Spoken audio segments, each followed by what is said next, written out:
Hello दोस्तों, Omkar institution में आपका फिर से स्वागत है। दोस्तों, इकाई 6 भारत एवं मध्य प्रदेश की अर्थव्यवस्था जिस पर हम चर्चा कर रहे हैं और आज है हमारा लेक्चर 5। दोस्तों, इससे पहले हमने भारतीय अर्थव्यवस्था से संबंधित बातें जानी, मध्य प्रदेश की अर्थव्यवस्था से संबंधित जानी, फिर जो पहला बिंदु हमारे सिलेबस का था उसको हमने अच्छे से यहाँ पर चर्चा की थी, जिसमें भारतीय अर्थव्यवस्था में मध्य प्रदेश की वर्तमान स्थिति थी, जिसमें हमने भारत की अर्थव्यवस्था को और मध्य प्रदेश की अर्थव्यवस्था को दोनों का कंपेयर किया। प्राथमिक क्षेत्र के संदर्भ में, द्वितीय क्षेत्र के संदर्भ में, तृतीय क्षेत्र के संदर्भ में, गरीबी, बेरोजगारी, एफडीआई, ये सारे आयाम हमने जो है उस दिन अच्छे से कंप्लीट किए थे इस टॉपिक में। तो ये हमारा कंप्लीट हो चुका था। फिर हमने हमारी अगली क्लास में मध्य प्रदेश की जनसंख्या देखी थी, जिसमें हमने मध्य प्रदेश को अच्छे से समझा था। सारी बातें आपको पता है। आज की हमारी जो क्लास रहेगी दोस्तों, मानवीय संसाधनों का विकास, जिसमें शिक्षा, स्वास्थ्य एवं कौशल, ये 3 सेगमेंट दिए गए हैं। आज जो है हमारी कक्षा, इसमें दोस्तों हम शिक्षा से संबंधित बात करेंगे। मध्य प्रदेश में शिक्षा क्या है, शिक्षा से संबंधित जितने भी संस्थान हैं इनके बारे में चर्चा करेंगे, शिक्षा से संबंधित चलाई जाने वाली योजना, क्योंकि यहाँ से प्रश्न बनता है। तो ये है हमारा अगला टॉपिक दोस्तों, मध्य प्रदेश में शिक्षा। ठीक है, थोड़ा सा मैं आपको बता देना चाहूंगा, अगर आप विगत वर्षों के प्रश्न पत्रों को देखोगे दोस्तों, मध्य प्रदेश पीएससी के संदर्भ में अगर आप देखोगे तो आपको वहां पर लगेगा कि जो भी जैसे शिक्षा से संबंधित योजनाएं हुई वहां से प्रश्न बने, जो भी वहां पर बड़े बड़े इंस्टीट्यूशन है, संस्थान है, उनसे संबंधित प्रश्न बने। आप जानते हो दोस्तों, कौन सा विश्वविद्यालय कहाँ स्थित है, कब उसकी स्थापना हुई, इसी प्रकार से प्रश्न बनते हैं इस शिक्षा से संबंधित। लेकिन अब इसको हम अर्थव्यवस्था के संदर्भ में पढ़ रहे हैं दोस्तों, तो थोड़ा सा यहाँ पर हमें करेंट से जोड़कर पढ़ना पड़ेगा। जैसे प्रस्तावित कौन कौन से है शिक्षा से संबंधित संस्थान, या जो है प्राथमिक विद्यालयों की संख्या कितनी है, माध्यमिक विद्यालयों की संख्या कितनी है, कितने विश्वविद्यालय है, कितने जो है प्राइवेट सेक्टर में चलने वाले विद्यालय है, महाविद्यालय है। तो ये कुछ आयाम आपको यहाँ पर करेंट से जोड़कर भी कंप्लीट करना रहेगा। तो हमारे आज के इस सेशन को हम प्रारंभ करते हैं। किस प्रकार हम मध्य प्रदेश में शिक्षा जो है इस टॉपिक को कंप्लीट करेंगे, इसके बारे में पहले मैं आपको अच्छे से बता देता हूँ, फिर जो है हम इस पूरे टॉपिक को अच्छे से कंप्लीट कर पाएंगे। देखो दोस्तों, मध्य प्रदेश में शिक्षा, पहला हमारा टॉपिक जो है, इसमें हमें सबसे पहले जो है यही ध्यान रखना है कि ये बिंदु क्या है दोस्तों, मध्य प्रदेश में शिक्षा। अगर मैं मध्य प्रदेश में शिक्षा की बात करूं तो ये अपने आप में बहुत बड़ा सेगमेंट लग रहा है कि यार शिक्षा को हम पढ़े कैसे, इतना बड़ा शिक्षा का जो टॉपिक है इसको हम कहाँ से शुरू करें। तो दोस्तों, कोई सा भी टॉपिक रहे, आप अगर आप सिविल सर्विसेज की तैयारी कर रहे हो या आप किसी भी एग्जाम की प्रिपरेशन कर रहे हो, तो आपको एक बात अच्छे से समझनी होगी। वो बात क्या है, ये चैप्टर हम शुरू करेंगे उससे पहले मैं आपको बता देना चाहूँगा, थोड़ा सा इसको इतिहास से जोड़कर बताऊंगा तो आपको अच्छे से समझ में आएगा। दोस्तों, जैसे हम मध्य प्रदेश में शिक्षा की बात करें, तो मध्य प्रदेश में अगर हम शिक्षा की बात करेंगे तो हम कौन कौन से सेगमेंट उठाएंगे, हमें अभी कोई आइडिया नहीं है। हमारे सामने एक बड़ा सा टॉपिक है जिसमें लिखा हुआ है मध्य प्रदेश में शिक्षा, बस अब इसको कंप्लीट करना है। तो इसको कंप्लीट कैसे करेंगे दोस्तों, जब भी हमारे सामने कोई टॉपिक आए तो उस टॉपिक को छोटे छोटे पार्ट्स में पहले डिवाइड करो, उसके छोटे छोटे आयाम जो है पहले समझने का प्रयास करो, उनको अलग करो और फिर उनको अच्छे से क्या कर लो, याद कर लो, समझ लो, ताकि उसको समझने के बाद आप दूसरा जो आपका छोटा जो आपने टॉपिक डिसाइड किया है उसको कंप्लीट करो, फिर तीसरे को कंप्लीट करो, चौथे को कंप्लीट करो, देन उसको पूरे को मर्ज कर दो, आपका पूरा टॉपिक अच्छे से कंप्लीट हो जाएगा। अगर आप टुकड़ों में उसको तोड़ कर पढ़ोगे तो जल्दी आपको समझ में भी आएगा और आपको पढ़ने में भी थोड़ा कॉन्फिडेंस आएगा। यदि आप एक बड़ा सा टॉपिक देख लोगे कि यार मुझे इतना बड़ा टॉपिक कंप्लीट करना है जिसको आपने डिवाइड नहीं किया है छोटे छोटे पार्ट्स में, तो आपको या तो आप उसको बहुत अच्छे से कर पाओगे, और कई बार क्या होता है दोस्तों, आधा शुरू होता है, आधा छूट जाता है, आधा हम किसी और दूसरा सब्जेक्ट पढ़ने लग जाते हैं। तो ऐसे में उस टॉपिक को हम बहुत ज़्यादा टाइम देने लगते हैं और फिर डीमोटिवेशन लगता है कि यार इतने दिन से पढ़ रहा हूँ, कंप्लीट ही नहीं हो रहा है। तो आपको किसी भी टॉपिक को यदि कंप्लीट करना हो तो पहले उसको छोटे छोटे पार्ट्स में डिवाइड कर लो, देन उसके बाद उन छोटे छोटे पार्ट्स पर काम करो, उनको अच्छे से याद करो, कंप्लीट करो और आगे बढ़ो। तो इससे क्या कॉन्फिडेंस भी आएगा कि हाँ मैंने ये हिस्सा कंप्लीट कर लिया, ये हिस्सा कंप्लीट कर लिया, ये हिस्सा कंप्लीट कर लिया और ये भी हिस्सा कंप्लीट कर लिया, और अब मेरा जो है पूरा टॉपिक यहाँ पर कंप्लीट हो गया है। एक छोटी सी कहानी है इतिहास की, थोड़ा सा मैं आपको उसके बारे में भी जिक्र करता हूँ ताकि आप इस बात को अच्छे से समझ पाओ, क्योंकि हम जो है हमारी शिक्षा को कैसे पढ़ेंगे वो मैं यहाँ पर समझाऊंगा। इसको क्या करेंगे दोस्तों, मध्य प्रदेश में जो शिक्षा है इसको हम अलग अलग रूप में बांट लेंगे, देन फिर उन टॉपिक्स को अच्छे से रेडी कर लेंगे, तो हमारा ओवरऑल मध्य प्रदेश में शिक्षा है वो कंप्लीट हो जाएगा। स्टोरी सुनाऊं उससे पहले मैं आपको ये एक बार बांट के बता देता हूँ कि इसमें हम कैसे कैसे इसको तोड़ेंगे और कैसे कैसे इसको पढ़ेंगे। देखो दोस्तों, मध्य प्रदेश में शिक्षा की अगर बात करोगे तो मध्य प्रदेश की शिक्षा को आप 3 से 4 पार्ट में डिवाइड कर सकते हो। सबसे पहले अगर शिक्षा को तोड़ू मैं तो यहाँ पर आ जाएगा दोस्तों स्कूली शिक्षा। स्कूली शिक्षा हम पढ़ेंगे। इससे क्या होगा कि जो स्कूली शिक्षा के अंतर्गत जो भी बातें आती है वो हम यहाँ पर रेडी कर लेंगे। दूसरा दोस्तों, इसको अगर मैं और आगे बढ़ाऊं, स्कूली शिक्षा के बाद आती है दोस्तों उच्च शिक्षा। तो यहाँ पर हम उच्च शिक्षा को अच्छे से कंप्लीट कर लेंगे, ठीक है। देन उसके बाद हम इसको और थोड़ा बांटे दोस्तों, तो यहाँ पर हम तकनीकी शिक्षा के बारे में बात करेंगे। जो भी टेक्नोलॉजी से संबंधित बातें हैं उनको हम यहाँ पर क्या करेंगे, जिक्र करेंगे उनका मध्य प्रदेश के संदर्भ में। तो हमारा ये टेक्नोलॉजी वाला पोर्शन भी कंप्लीट हो जाएगा। और एक और महत्वपूर्ण है दोस्तों शिक्षा के संदर्भ में, जहां से प्रश्न भी बनते हैं, चिकित्सा शिक्षा। तो यहाँ पर हम देख लेंगे चिकित्सा से संबंधित शिक्षा या चिकित्सा से संबंधित जो भी महाविद्यालय है, कौन से प्रस्तावित है, क्या क्या है, सारी बातें हम यहाँ पर ऐसे इसमें इसको देख लेंगे। तो यहाँ पर जैसे हमने स्कूली शिक्षा को अब क्या कर लिया दोस्तों, डिवाइड कर लिया छोटे छोटे पार्ट्स में, जिसमें हम स्कूली शिक्षा को प्राथमिक शिक्षा देखते हो आप, प्राथमिक, उच्च प्राथमिक शिक्षा, माध्यमिक शिक्षा, उच्च माध्यमिक शिक्षा, पहली से 5वीं तक, पहली से 8वीं तक, ऐसे जो है सारी बातें मैं आपको अच्छे से समझाऊंगा। पहले ये बात समझना आप कि किसी भी टॉपिक को यदि शुरू करो तो कैसे हमें दोस्तों उसको पहले क्या करना है, छोटे छोटे पार्ट्स में तोड़ देना है और फिर उन पार्ट्स को अच्छे से याद रख लेना है और बाद में मर्ज कर देना है। इससे क्या होगा कि कम समय में और एक अच्छे से मोटिवेशन के साथ हम उस चीज़ को अच्छे से कंप्लीट कर पाएंगे। ऐसा अमूमन अगर हम करते हैं तो हम अच्छे से सारे टॉपिक कंप्लीट कर पाएंगे। चलो, लेकिन थोड़ा सा एक कहानी के माध्यम से भी मैं आपको यहाँ पर समझाना चाहूँगा। इतिहास की एक छोटी सी घटना है दोस्तों, समझना। आपने मगध नाम सुना होगा। मगध का इतिहास आपने पढ़ा है। 16 महाजनपदों में से सबसे शक्तिशाली एक साम्राज्य हुआ करता था, एक महाजनपद हुआ करता था जिसका नाम था मगध। मगध में बहुत सारे वंश ने शासन किया, लेकिन अंतिम रूप से एक शासक हुआ करता था जो नंद वंश का शासक था, और वो था अंतिम शासक धनानंद। आपने नाम सुना होगा धनानंद। धनानंद मगध पर शासन कर रहा था और वहां पर उसके दरबार में एक बहुत ही बुद्धिजीवी आदमी हुआ करता था जिसका नाम है कौटिल्य, जिसे हम चाणक्य के नाम से भी जानते हैं और विष्णुगुप्त के नाम से भी जानते हैं। चाणक्य उसके दरबार में सारी जो है गतिविधियों को अच्छे से देखता था, कहाँ कोई सी चीज कमी तो नहीं हो रही है, कहीं कोई दूसरा राजा जो है आक्रमण के लिए रेडी तो नहीं हो रहा है, अंदर जो है सिपाही कहीं विद्रोह तो नहीं कर रहे हैं। ये सारी गतिविधियों पर ध्यान रखता था चाणक्य, क्योंकि वो बहुत बुद्धिजीवी था। इसके साथ साथ वो खगोल के बारे में भी जानता था, सारी स्थिति अच्छे से समझता था। तो दोस्तों होता क्या है, सिकंदर, आपने नाम सुना होगा अलेक्जेंडर द ग्रेट। सिकंदर जो है भारत की सीमा पर आता है, क्योंकि वो भारत पर आक्रमण करने के उद्देश्य से आता है। क्योंकि सिकंदर ने अपने पिताजी फिलिप की मृत्यु के बाद यह प्रण लिया था कि मैं पूरे विश्व को क्या करूंगा, विजय करूंगा, पूरे विश्व को जीतूंगा। और इसी क्रम में जब वो भारत में भी आक्रमण करने के लिए आता है, तो उस समय भारत में शासक हुआ करते थे नंद वंश के शासक धनानंद। और धनानंद के यहाँ पर राज दरबार में कौन थे, कौटिल्य थे, चाणक्य थे। चाणक्य ने जब सिकंदर की स्थिति देखी तो उन्होंने धनानंद से बोला कि महाराज, जो सिकंदर है वो अब हमारी भारत की सीमा पर घुसने वाला है, तो आप थोड़ा सा अपनी गतिविधियों में चेंजेस लाओ। मतलब चेंजेस लाने से तात्पर्य ये है दोस्तों, उस समय जो धनानंद था वो शराब और इन्हीं में लिप्त रहता था। उसे कोई फिक्र नहीं थी कि कौन सा राजा आ रहा है, कब आक्रमण करेगा, कोई ध्यान नहीं। लेकिन जब कौटिल्य उन्हें ये बात बोलते हैं कि आप थोड़ा सा अपनी गतिविधियों में सुधार करो, बाहर से सिकंदर जो है आ रहा है भारत की ओर, और वो अगर आएगा तो हमें पहले से रेडी होना पड़ेगा, नहीं तो तहस नहस कर देगा पूरे साम्राज्य को। तो होता क्या है, धनानंद जो है उसको थोड़ी सी ये बात बुरी लग जाती है दोस्तों। वो कौटिल्य को वहां से बेइज्जत कर देता है, कुछ गालियां वालियां देता है और वहां से उनको भगा देता है। कौटिल्य भी प्रण लेते हैं कि जब तक अब मैं तेरा जो है ये साम्राज्य है इसका पतन ना कर दूं, तब तक मैं बैठने वाला नहीं।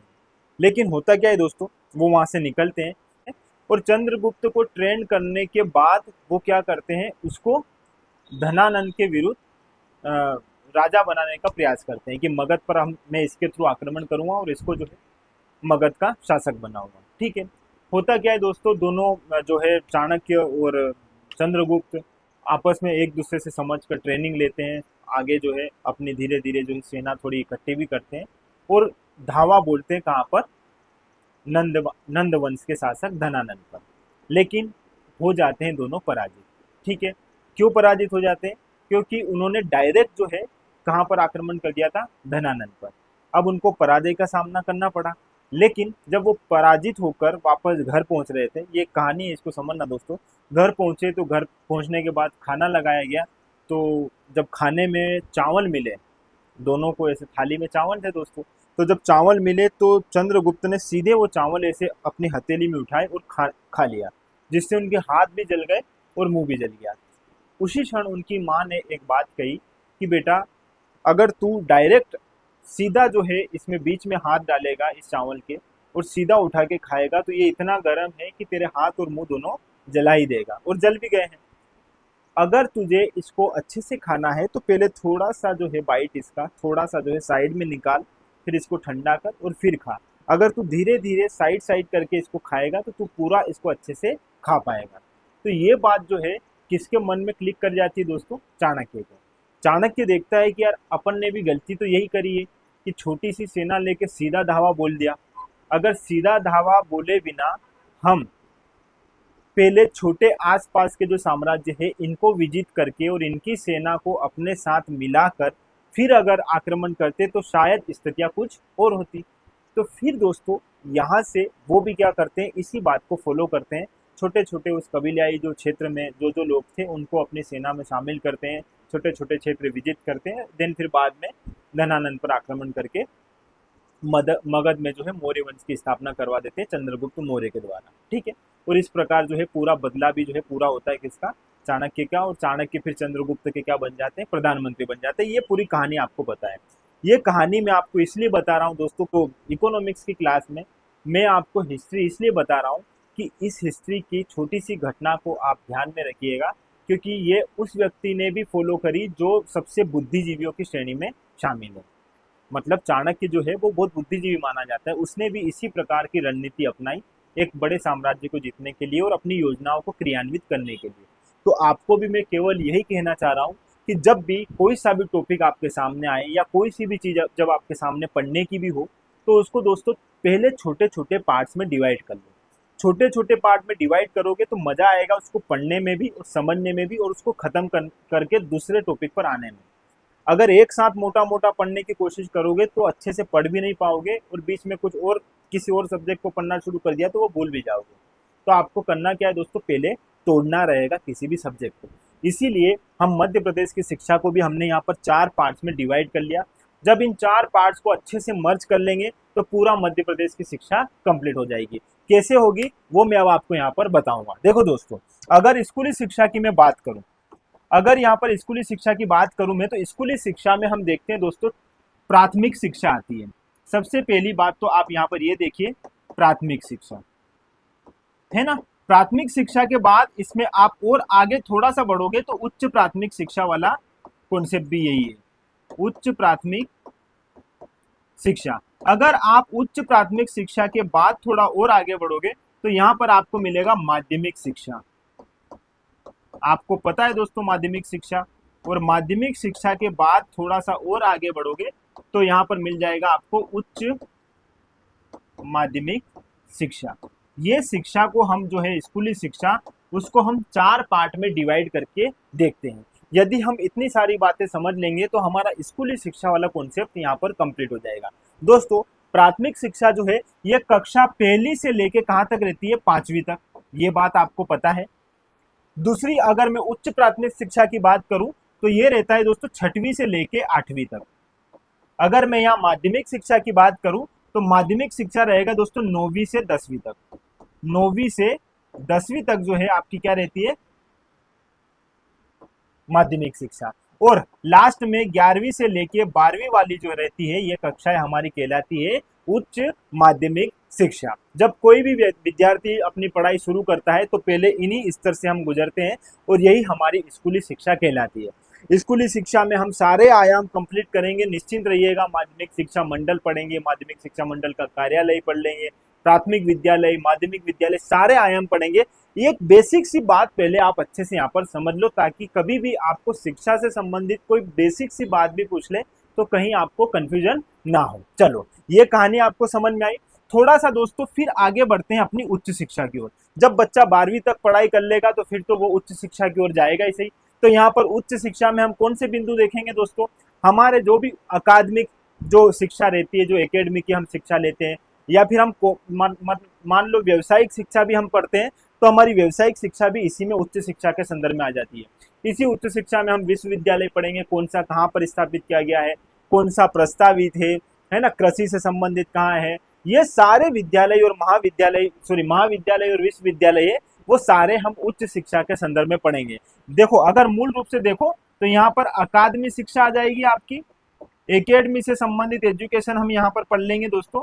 और इसके साथ साथ हमारा व्यवसायिक से संबंधित अगर आप कोर्स कर रहे हो, बिजनेस स्टडी से संबंधित, तो ये वाला सेगमेंट भी हम कहाँ पर कंप्लीट करते हैं?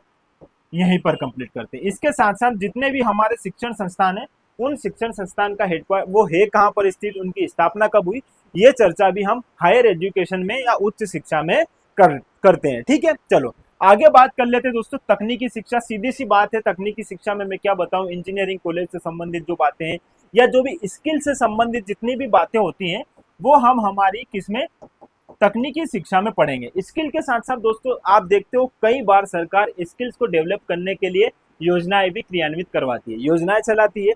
तो वो योजनाएं जो स्किल से संबंधित है, तकनीकी से संबंधित है, टेक्नोलॉजी से संबंधित है, उन पर भी हम क्या करेंगे, यहाँ पर चर्चा कर लेंगे। कब शुरू की गई, उद्देश्य क्या है, कितनी राशि दी जाती है, ये सारी बात यहाँ पर अच्छे से समझेंगे। इसके बाद दोस्तों चिकित्सा शिक्षा की अगर मैं बात करूं तो चिकित्सा शिक्षा में आयुर्वेदिक संस्थान कौन कौन से हैं, उन पर बात कर लेते हैं। होम्योपैथी पहला कौन सा है, कौन से कहाँ पर स्थापित किए गए हैं, कब स्थापित किए गए हैं, ये बातें यहाँ पर पूछी जा सकती है। एलोपैथी से संबंधित संस्थान, ये सारी बातें जो है हम जो है यहाँ पर चिकित्सा शिक्षा में देख लेंगे। तो इस प्रकार हम इनको टुकड़ों में बांट कर अच्छे से हर एक पार्ट को देखेंगे और इसी प्रकार से हमारा पूरा जो है सेगमेंट यहाँ पर अच्छे से कंप्लीट कर लेंगे। ठीक है, चलो दोस्तों यहाँ पर प्राथमिक शिक्षा और माध्यमिक शिक्षा की बात हुई थी, थोड़ा सा प्राथमिक और माध्यमिक विद्यालय के बारे में भी मैं आपको यहाँ पर बताता हूँ। देखो, अगर मैं प्राथमिक विद्यालय की बात करूँ, किसकी बात कर रहा हूँ दोस्तों, यहाँ पर प्राथमिक विद्यालय। अब ये बात इसलिए बता रहा हूँ क्योंकि यहाँ से एक बेसिक से प्रश्न बन सकते हैं, जो प्रश्न आपकी एग्जाम में पूछे जा सकते हैं। तो प्राथमिक विद्यालय का प्रावधान जो है दोस्तों, ये प्राथमिक विद्यालय का प्रावधान कब लागू होता है समझना। देखो, 1 किलोमीटर के दायरे में किसी भी क्षेत्र में या गांव में 1 किलोमीटर का जहां पर दायरा है, उस 1 किलोमीटर के दायरे में 40 बच्चे, कितने दोस्तों, 40 बच्चे। और ये 40 बच्चे किस उम्र के होने चाहिए, ये 40 बच्चे जो है दोस्तों ये होने चाहिए 6 से लेके 11 वर्ष। 6 से लेके 11 वर्ष के जो बच्चे हैं, इन बच्चों के लिए एक प्राथमिक विद्यालय स्थापित करने का प्रावधान है। यदि किसी विशेष क्षेत्र में या गांव में जहां 1 किलोमीटर के दायरे में आपको 40 ऐसे बच्चे मिल जाएंगे जिनकी उम्र 6 से 11 वर्ष की है, तो ऐसे में प्राथमिक विद्यालय खोले जाएंगे। ये बात आपको अच्छे से क्या है दोस्तों समझनी है, एक बेसिक सी बात है जो आपको यहाँ पर याद रखनी है। इसी तरह अगर मैं माध्यमिक विद्यालय की बात करूं, ये प्रश्न ऐसे पूछे जाते हैं दोस्तों, ये है ऐसे प्रश्न आपसे पूछे जाते हैं। अगर मैं माध्यमिक विद्यालय की बात करूं तो माध्यमिक विद्यालय में थोड़ा सा आपको देखना रहेगा कि इसमें जो है दोस्तों 3 किलोमीटर के दायरे में, यदि 3 किलोमीटर के दायरे में कितने बच्चे, 10 से 12 बच्चे, एक्सट्रीमली अगर देखो तो 12 बच्चे, तो 3 किलोमीटर के दायरे में यदि 12 ऐसे बच्चे हैं जिनकी आयु 11 से लेके 14 वर्ष तक है, तो ऐसे बच्चों के लिए माध्यमिक विद्यालय खोलने का क्या किया गया है दोस्तों, प्रावधान किया गया है। अब माध्यमिक विद्यालय की बात तो आपको समझ में आई, लेकिन एग्जाम में एक प्रश्न पूछा जाता है माध्यमिक शिक्षा मंडल। माध्यमिक शिक्षा मंडल से कितनी बार एजुकेशन को लेकर प्रश्न पूछा गया है, थोड़ा सा देखना दोस्तों माध्यमिक शिक्षा मंडल क्या है और इसकी स्थापना कब हुई थी। देखो, माध्यमिक शिक्षा मंडल, ये यहाँ पर मैं आपको इसके बारे में थोड़े से फैक्ट बता देता हूँ दोस्तों जो आपकी एग्जाम में पूछे जाते हैं। माध्यमिक शिक्षा मंडल, अगर मैं माध्यमिक शिक्षा मंडल की बात करूँ दोस्तों, तो यहाँ पर इसकी स्थापना हुई थी। सबसे पहले ये देखो कि इसकी स्थापना कब हुई थी। स्थापना हुई थी दोस्तों इसकी 1965 में। पहली डेट तो आपको ये याद रखना है। दूसरा दोस्तों, इसका कार्यालय कहां पर है। इसका कार्यालय आपसे पूछेगा, केवल कार्यालय पूछे तो यहां पर याद रखना दोस्तों भोपाल में है, और ये कितनी बार एग्जाम में पूछा गया है। लेकिन आजकल एक दो एग्जाम में इस प्रकार से प्रश्न आया था, जो है दोस्तों संभागीय कार्यालय। इसका संभागीय कार्यालय कहां पर है, ये प्रश्न भी पूछा गया है। तो आपको यहाँ पर ये याद रखना है कि संभागीय कार्यालय कहां पर है। तो इसका संभागीय कार्यालय मिलेगा आपको इंदौर में। तो इस प्रकार से आपको माध्यमिक शिक्षा मंडल की ये कुछ बेसिक सी बातें हैं जो आपको याद होनी चाहिए, और यहाँ से प्रश्न भी बने हैं। ठीक है दोस्तों, ये तो एक बेसिक बात है हमारी स्कूली शिक्षा के संदर्भ में जो हमने यहाँ पर देखी है। अब थोड़े से डेटा पर आ जाते हैं दोस्तों। यहाँ पर हम डेटा के संदर्भ में बात करते हैं स्कूली शिक्षा के संदर्भ में। जो लेटेस्ट डेटा आर्थिक सर्वेक्षण 2023-24 जो है मध्य प्रदेश का तथा भारत का जितना भी एजुकेशन से संबंधित है, वो सारा मैं यहाँ पर आपके लिए रेडी करके लाया हूँ। बस आपको याद रखना है दोस्तों। ठीक है, चलो बात कर लेते हैं स्कूली शिक्षा की। अगर मैं स्कूली शिक्षा की बात करूं तो निःशुल्क एवं अनिवार्य बाल शिक्षा अधिकार अधिनियम 2009। पहली बात तो ये याद रखो कि यह अधिनियम कब आया था, 2009 में, और मध्य प्रदेश सरकार ने इसे कब अपनाया, अपने यहाँ पर 2011 के अंतर्गत। ठीक है, तो देखो यहाँ पर निःशुल्क एवं अनिवार्य बाल शिक्षा अधिकार अधिनियम 2009 का क्रियान्वयन मध्य प्रदेश में 2011 को निःशुल्क एवं अनिवार्य बाल शिक्षा अधिकार, ये यहाँ पर अधिनियम रहता है, और हमारे राज्य में जब हम इसको अप्लाई करते हैं तो नियम के रूप में इसको अप्लाई करते हैं। 2011 के अंतर्गत किया गया है। तो हमारे यहाँ पर ये अधिनियम कब लागू किया गया, 2011 में। पहली बात तो आप यहाँ पर शिक्षा से संबंधित है तो ये याद रखिएगा। दूसरा दोस्तों, एक जिला प्राथमिक शिक्षा कार्यक्रम भी प्रारंभ किया गया था। तो 1994 में जिला स्तर पर प्राथमिक शिक्षा को बढ़ावा देने के लिए यह कार्यक्रम शुरू किया गया था। तो आपको यहाँ पर यह भी याद रखना है कि जिला प्राथमिक शिक्षा कार्यक्रम कब प्रारंभ किया गया, 1994 में। ये फैक्ट है जो आपको यहाँ पर याद रखना है। अब दोस्तों मैं बात कर रहा हूँ आर्थिक समीक्षा 2023-24 की, जिसमें साला त्याग दर की हम बात करेंगे। साला त्याग दर क्या होता है पहले ये समझो। जैसे मान लो मैं पहली कक्षा में मैंने पढ़ाई शुरू करी, पहली में पढ़ा, दूसरी पढ़ा, तीसरी पढ़ा, और चौथी में जब मुझे पढ़ना था तब मैं ऐसी स्थितियों में उलझ चुका कि मेरी चौथी की पढ़ाई मैंने कंप्लीट करी नहीं और स्कूल मैंने छोड़ दिया।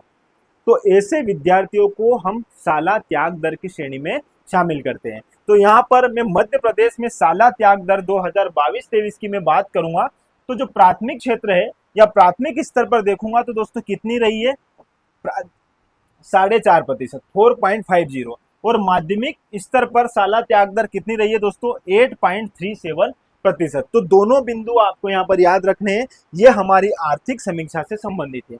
इस प्रकार से भी प्रश्न बन सकते हैं। ठीक है, चलो थोड़ा और आगे बढ़ते हैं दोस्तों। आगे हमारा अगला जो है याद करने वाली बातें क्या है, एक रिपोर्ट है दोस्तों जो मध्य प्रदेश की स्कूली शिक्षा से संबंधित है, जिसमें क्या है दोस्तों, मध्य प्रदेश में प्राथमिक विद्यालय कितने हैं, माध्यमिक विद्यालय कितने बच्चे एनरोल किए हैं, मतलब जिनका नामांकन हुआ है। ऐसे प्रश्न बनते हैं, आप इन पर भी थोड़ा सा अच्छे से क्या करना, फोकस करना। देखो मध्य प्रदेश में स्कूली शिक्षा UDIAC रिपोर्ट 2021-22 के अनुसार, मतलब इसकी लेटेस्ट रिपोर्ट ही है क्योंकि इसमें जब जारी करी थी ये अभी जारी की है 23 में दोस्तों, और यहाँ पर ये रिपोर्ट का आंकड़ा है 2021-22 के अनुसार। इसका पूरा फुल फॉर्म समझना ये है क्या दोस्तों, यूनिफाइड डिस्ट्रिक्ट इंफॉर्मेशन, और इसके बाद सिस्टम फॉर एजुकेशन।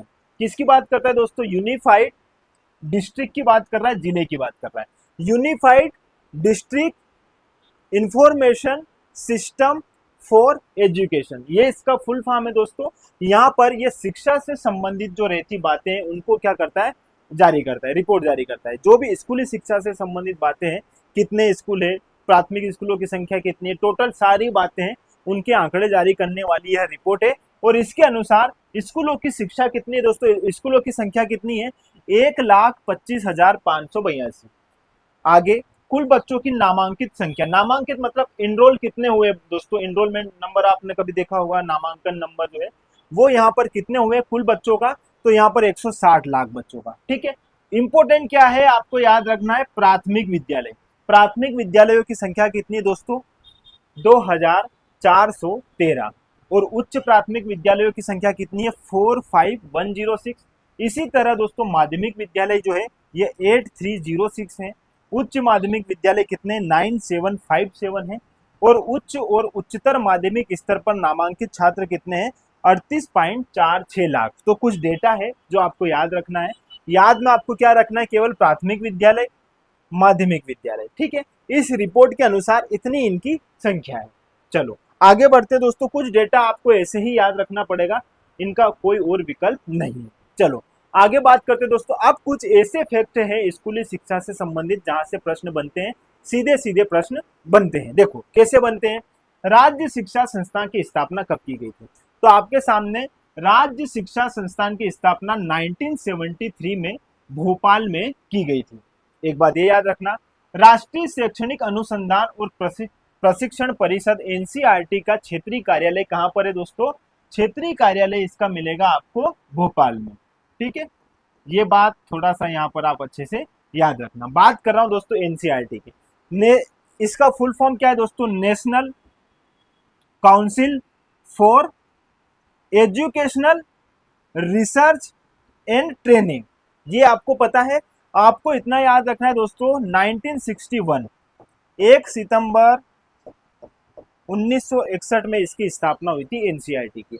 इस प्रकार से भी फैक्ट पूछा जा सकता है, ये बात याद रखना। और इसका जो है क्षेत्रीय कार्यालय कहां पर है दोस्तों? भोपाल में, ठीक है। आगे, प्रदेश के स्कूलों में बच्चों में नशीली दवाओं और मादक पदार्थों के सेवन को रोकने के लिए प्रहरी क्लब गठित किया गया है। प्रहरी क्लब से सीधा सीधा प्रश्न किस प्रकार से बनेगा मैं आपको समझाता हूं दोस्तों। आपसे सीधा प्रश्न पूछेगा, प्रहरी क्लब जो है इसका संबंध किस क्षेत्र से है? शिक्षा से संबंधित है, पर्यावरण से संबंधित है, वैज्ञानिक अनुसंधानों से संबंधित है। तो आपको यहाँ पर कैसे याद रखना पड़ेगा दोस्तों? यहाँ पर स्कूली शिक्षा से संबंधित है ये, क्योंकि स्कूल में जो पढ़ने वाले बच्चे हैं वो मादक पदार्थों का सेवन ना करें, उनको इनसे बचाया जा सके, इसी बात को ध्यान में रखकर प्रहरी क्लब जो है इसका गठन किया गया था। तो आपको प्रहरी क्लब से भी इस प्रकार से प्रश्न बन सकता है, ये अभी चलन में है, आपको ये बात भी याद रखनी होगी। चलो आगे बात करते दोस्तों, कुछ और जो है हमारे महत्वपूर्ण प्रश्न जहां से बनते हैं उन बिंदुओं पर बात कर लेते हैं। सबसे पहले सीएम राइज स्कूल की बात करते हैं। इसकी शुरुआत हुई थी 2021 में। सीएम राइज स्कूल जो है वर्तमान में बहुत चलन में दोस्तों। एक ऐसे लेवल पर स्कूल जो है, सरकारी स्कूलों का निर्माण करना कि जो प्राइवेट सेक्टर में बड़े बड़े जो है लोग जो है अपने बच्चों को जो प्राइवेट स्कूल में एजुकेशन दिलाते हैं वो भी सीएम राइज स्कूल तक पहुंचे। ऐसी व्यवस्था प्रोवाइड करवाने का जो है लक्ष्य रखा गया है सरकार का, और इसी बात को ध्यान में रखकर इन स्कूलों का प्रारंभ किया गया है। अब इन स्कूलों का देखो दोस्तों उद्देश्य क्या है। प्रत्येक बस्ती, बस्ती मतलब कोई सा भी क्षेत्र जहां 15 किलोमीटर का दायरा हो, तो यहाँ पर यही बात कहेगा कि प्रत्येक बस्ती के लगभग 15 किलोमीटर के दायरे में एक उच्च गुणवत्ता वाला स्कूल प्रदान करना। ये इसका लक्ष्य है कि जो आसपास झुग्गी झोपड़ियां और जो बस्तियां हैं इसके 15 किलोमीटर के दायरे में एक उच्च शिक्षा प्रदान करने के लिए ऐसे विद्यालय का स्थापना करना जो क्या हो, पूर्ण रूप से गुणवत्ता में, मतलब जो पूर्ण रूप से गुणवत्ता वाला हो दोस्तों, और जहां पर एजुकेशन बहुत अच्छे से दिया जाए, ठीक है। तो यहाँ पर यह बात याद रखना। अब देखना, स्कूली शिक्षा विभाग द्वारा संचालित सीएम राइज स्कूलों की संख्या, ये है स्कूली शिक्षा विभाग। इनके अनुसार कितने संचालित है? 274। और जनजाति कार्य विभाग द्वारा कितने सीएम राइज स्कूल संचालित किए जा रहे हैं? 94। ये आंकड़ा आप याद रखिएगा दोस्तों, लेटेस्ट जो है आर्थिक समीक्षा 2023-24 का डेटा मैं यहाँ पर आपको बता रहा हूँ। आपकी एग्जाम जिसको आप 2025 में आप लोग जो टारगेट कर रहे हो, जिसमें आप चाहे फरवरी में दो एग्जाम, चाहे मार्च में दो, चाहे अप्रैल में दो, आपके लिए यही डाटा जो है उपयोगी रहेगा। आपको इसी डाटे से जो है आपको सारी चीजें याद रखनी होगी। आगे बात करता हूं दोस्तों, प्रदेश के प्रथम सीएम राइज स्कूल के भवन का निर्माण गुलाना जिला शाजापुर में पूर्ण हो चुका है। ये बहुत इंपॉर्टेंट है, ये फैक्ट आप अच्छे से याद रखना। ये प्रदेश का प्रथम सीएम राइज स्कूल कौन सा दोस्तों? इसके जो भवन का निर्माण है कहां पर किया जा रहा है? शाजापुर में। शाजापुर में एक जगह है जिसका नाम है गुलाना, और गुलाना पर जो है यह कार्य पूर्ण हो चुका है। किसका? सीएम राइज स्कूल के भवन का। तो यहाँ पर ये बात इंपॉर्टेंट है। और यह जो है इसका लोकार्पण कब होगा, 17 जुलाई 2023 को इसका लोकार्पण हो चुका है। ठीक है, कब हुआ लोकार्पण, 17 जुलाई 2023 को। ये बात तो आप याद रख ही लीजिएगा, 23 याद रख लेना, 23। लेकिन कहां पर हुआ है पहले स्कूल के भवन का निर्माण, शाहजहांपुर में। शाहजहांपुर में भी कहां पर दोस्तों, गुलाना। ये इंपॉर्टेंट है, ये बात आप यहां पर याद रख लीजिएगा। ठीक है, चलो।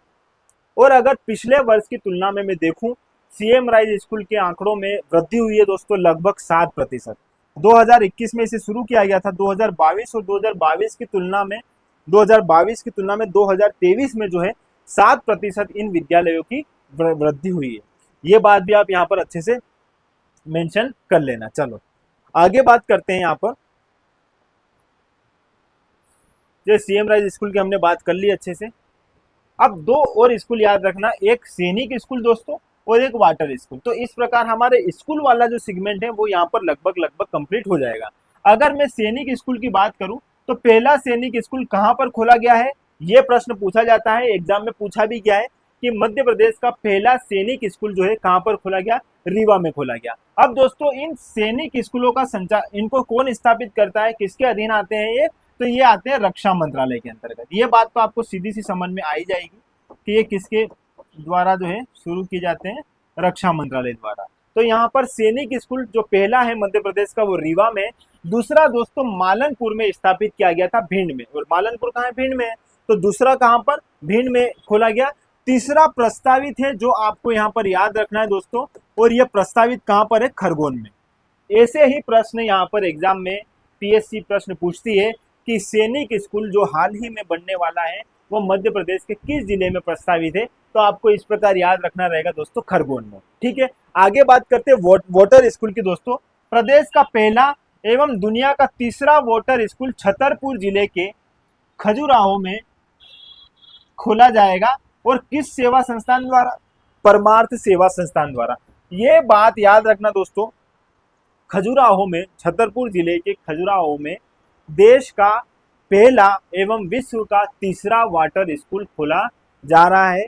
और यह किस संस्था द्वारा शुरू किया जाएगा, ये नाम याद रखना, परमार्थ संस्था द्वारा। परमार्थ सेवा संस्था जो है इसके द्वारा जो है इसका शुभारंभ किया जाएगा। ठीक है, ये बात आप यहाँ पर अच्छे से याद रख लीजिएगा। कुछ महत्वपूर्ण तथ्य है जो स्कूली शिक्षा से संबंधित है, और यदि आप देखोगे इन प्रश्नों को, अगर मैं एक बार आपको बताऊंगा तो आपको समझ में आएगा कि हाँ एग्जाम में यहाँ से प्रश्न बने हैं और आगे भी बनने की संभावना है दोस्तों। जो लेटेस्ट बातें हैं, जो प्रस्तावित है, जो अपडेट है, वो भी चीजें मैंने यहाँ पर रख दी है, बस आपको एक बार अच्छे से देखने की आवश्यकता है। चलो, मध्य प्रदेश का पहला आवासीय संस्कृत विद्यालय डिंडोरी जिले में स्थित है, तथा प्रदेश का दूसरा आवासीय संस्कृत विद्यालय रतलाम जिले में खोला जाएगा। ये मैं बता रहा हूं आपको लेटेस्ट बातें, आप इतना याद रखना। पहली बात तो ये कि मध्य प्रदेश का पहला आवासीय संस्कृत विद्यालय, किसकी बात कर रहा हूं दोस्तों, आवासीय संस्कृत विद्यालय की बात कर रहा हूं। अगर आप नीचे देखोगे तो आवासीय खेलकूद संस्था भी दिखेगा आपको, यहां पर संस्कृत विद्यालय की बात कर रहा हूं। ये याद रखना कि मध्य प्रदेश का पहला आवासीय संस्कृत विद्यालय कहां पर है, डिंडोरी जिले में खोला जाए स्थित है। और जो दूसरा है दोस्तों, यह जो है रतलाम जिले में खोला जाएगा। ठीक है, ये प्रस्तावित है रतलाम जिले वाला, तो यहाँ पर ये बात आप अच्छे से याद रख लेना। ठीक है, शासकीय विद्यालयों में स्मार्ट क्लास बनाने के संदर्भ में मध्य प्रदेश का सीहोर जिला प्रथम स्थान पर है। स्मार्ट क्लासेस की अगर मैं बात करूं सरकारी स्कूलों में, तो सरकारी स्कूलों में स्मार्ट क्लास बनाने में सबसे पहले नंबर पर है सीहोर। ये बात आप यहाँ पर मेंशन कर लेना। आगे की बात दोस्तों समझना, मध्य प्रदेश में आधुनिक विद्यालयों की स्थापना 2011-12 में की गई थी। जो आधुनिक विद्यालय, जो नवीन टेक्नोलॉजी के अनुसार जो हम विद्यालय देखते हैं, इनकी शुरुआत मध्य प्रदेश में 2011-12 से शुरू हुई थी। अगला और इम्पोर्टेंट प्रश्न है जो कितनी बार एग्जाम में पूछा गया है, मध्य प्रदेश का एकमात्र आवासीय खेलकूद संस्थान कहां पर है दोस्तों, तो ये मिलेगा हमें सीहोर में। तो मध्य प्रदेश का एकमात्र आवासीय खेलकूद संस्थान कहां पर है, सीहोर में है। ये बात आप मेंशन कर लीजिएगा। अगला है दोस्तों, पैदल सेना स्कूल कहां पर है, महू में। पैदल सेना स्कूल आपको कहां मिलेगा, महू में मिलेगा। प्रथम किसान विद्यालय जबलपुर में स्थापित किया गया है। ये ऐसे ही प्रश्न आपको स्कूली शिक्षा से मिलेंगे आप यकीन मानो इसी प्रकार से प्रश्न बनते भी है कि मध्य प्रदेश में प्रथम किसान विद्यालय कहाँ पर स्थापित किया गया। बस 4 ऑप्शन दे देगा, 4 जिलों के नाम दे देगा, जहां पर जबलपुर भी होगा और आपको जबलपुर सही आंसर लगाना होगा। इसी तरह थल सेना का शस्त्र स्कूल जो है यह जबलपुर में स्थापित किया गया है। राष्ट्रीय शिक्षा नीति 2020 के अंतर्गत कक्षा 3 तक के सभी छात्रों को 2026-27 तक बुनियादी शिक्षा देने के लिए मिशन अंकुर 2021 का प्रारंभ किया गया है।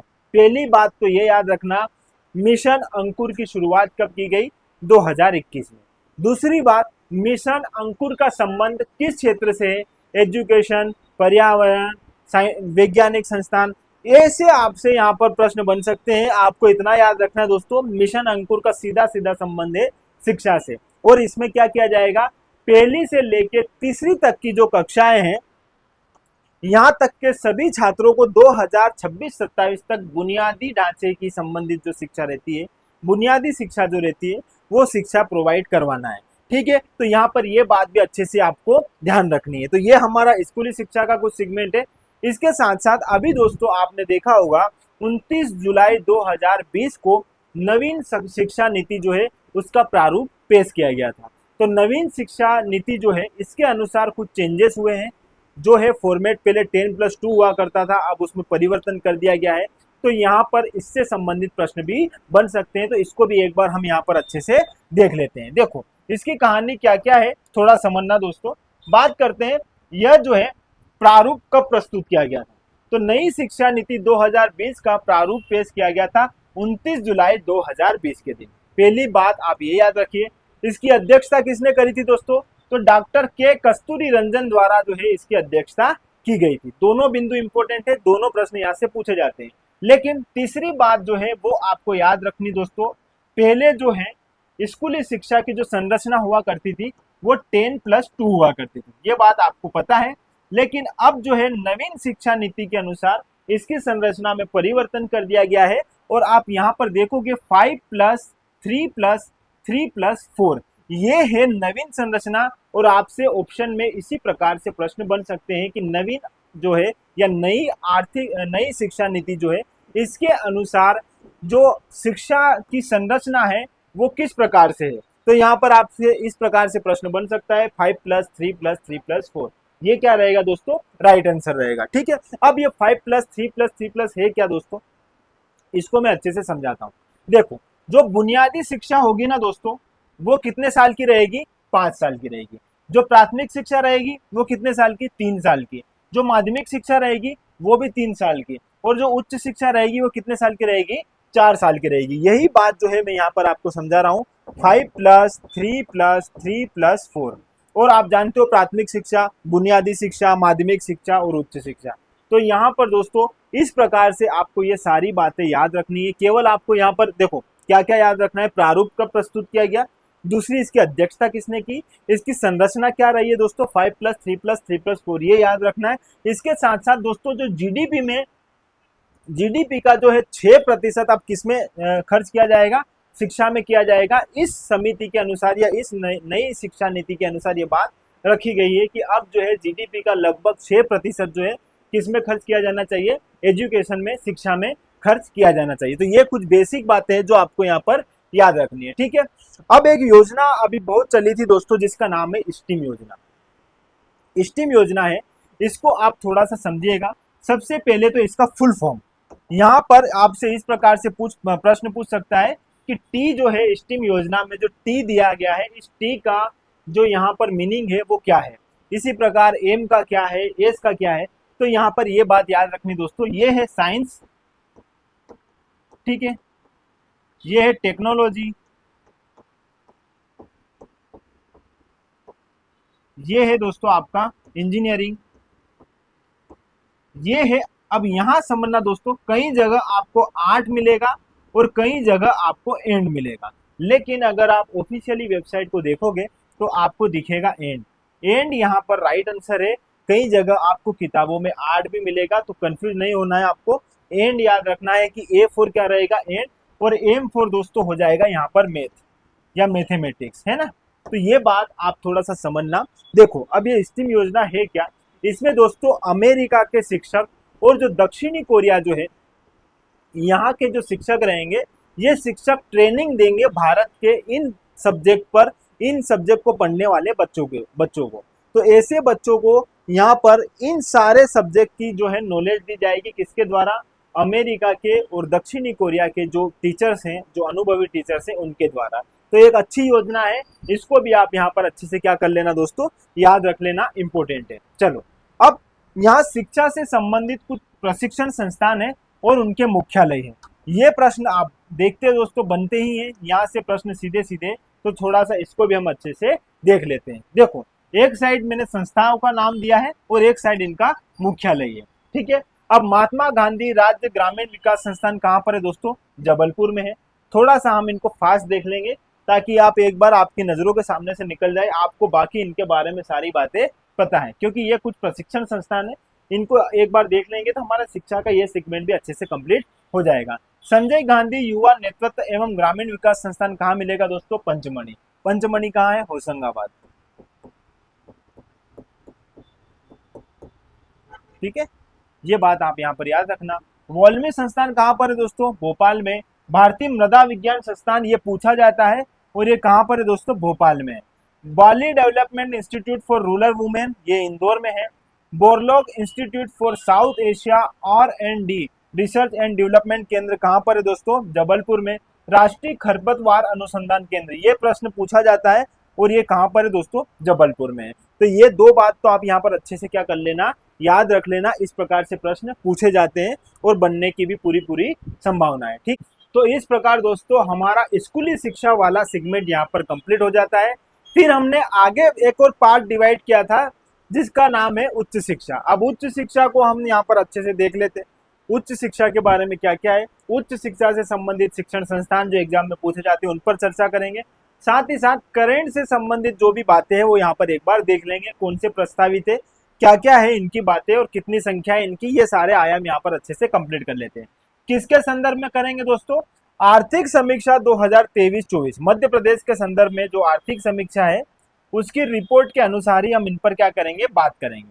और यहाँ पर मध्य प्रदेश आर्थिक समीक्षा रिपोर्ट 2023-24 के अनुसार कुल विश्वविद्यालयों की संख्या कितनी दोस्तों? 84। याद रख लेना, इंपॉर्टेंट है, सीधे सीधे प्रश्न बनेंगे, कहीं जाने की आवश्यकता नहीं पड़ेगी। 2023-24 में प्रवेश छात्र संख्या, देखो जो बच्चे हैं, जिन स्टूडेंट्स ने प्रवेश लिया है पीजी में और यूजी में, उनकी संख्या कितनी है दोस्तों? यहाँ पर 2023-24 के संदर्भ में 5,93,555। ये फैक्ट भी याद रख लेना। इसके साथ साथ राज्य में जो है 23 राज्य सार्वजनिक विश्वविद्यालय है, सरकारी विश्वविद्यालय की बात कर रहा हूँ दोस्तों। राज्य में कितने हैं? 23। इसी प्रकार 47 राज्य निजी विश्वविद्यालय है। कितनी यूनिवर्सिटी है, कितने विश्वविद्यालय हमारे यहाँ पर? अगर निजी क्षेत्र में मैं देखूं तो दोस्तों 47। 10 यहाँ पर राष्ट्रीय महत्व के संस्थान है। कितने? 10। ये भी फैक्ट याद रखना। 2 केंद्रीय विश्वविद्यालय है, दोनों के नाम आप जानते हो। पहला जो है हरि सिंह गौर विश्वविद्यालय, कहाँ पर है दोस्तों? सागर में है। स्थापना हुई थी 1946 में और 15 जनवरी 2009 में इन्हें केंद्रीय दर्जा दिया गया है। इसे केंद्रीय दर्जा कब प्रदान किया गया दोस्तों? यहाँ पर ये बात भी अच्छे से याद रख लेना। इंदिरा गांधी राष्ट्रीय जनजाति विश्वविद्यालय जो है यह अनूपपुर में है। अमरकंटक, आप जानते हो अमरकंटक जो है अनूपपुर में स्थित है और इसे 2008 में यह दर्जा प्रदान किया गया था। दोनों फैक्ट इंपोर्टेंट है, दोनों बातें अच्छे से यहाँ पर याद रख लेना। आगे बात करते हैं दोस्तों, राज्य में जो है एक राज्य मुक्त विश्वविद्यालय है जिसका नाम है भोज विश्वविद्यालय। तो भोज विश्वविद्यालय जो है ये क्या है? मुक्त विश्वविद्यालय है, ये भी बात यहाँ पर याद रख लेना। एक डीम्ड सरकारी विश्वविद्यालय है जिसका नाम है देवी अहिल्या विश्वविद्यालय। देवी अहिल्या विश्वविद्यालय जो है डीम्ड सरकारी विश्वविद्यालय है जिसकी संख्या 1 है। कन्या महाविद्यालय राज्य में कितने दोस्तों? 54।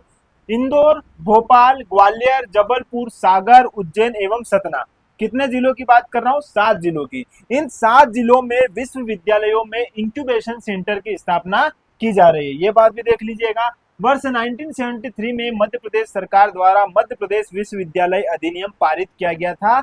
इंपोर्टेंट है, 4 सितारे लगा लो, ये बात आप यहाँ पर याद रखना। प्रश्न बनता है यहाँ से कि मध्य प्रदेश विश्वविद्यालय अधिनियम कब पारित किया गया था दोस्तों? 1973 में, ठीक है। आगे वर्ष 2009 में विश्वविद्यालय विनियामक आयोग की स्थापना की गई थी। कब की गई थी? 2009 में। किसकी स्थापना? विश्वविद्यालय विनियामक आयोग। और इसका मुख्यालय कहां पर है दोस्तों? भोपाल में है।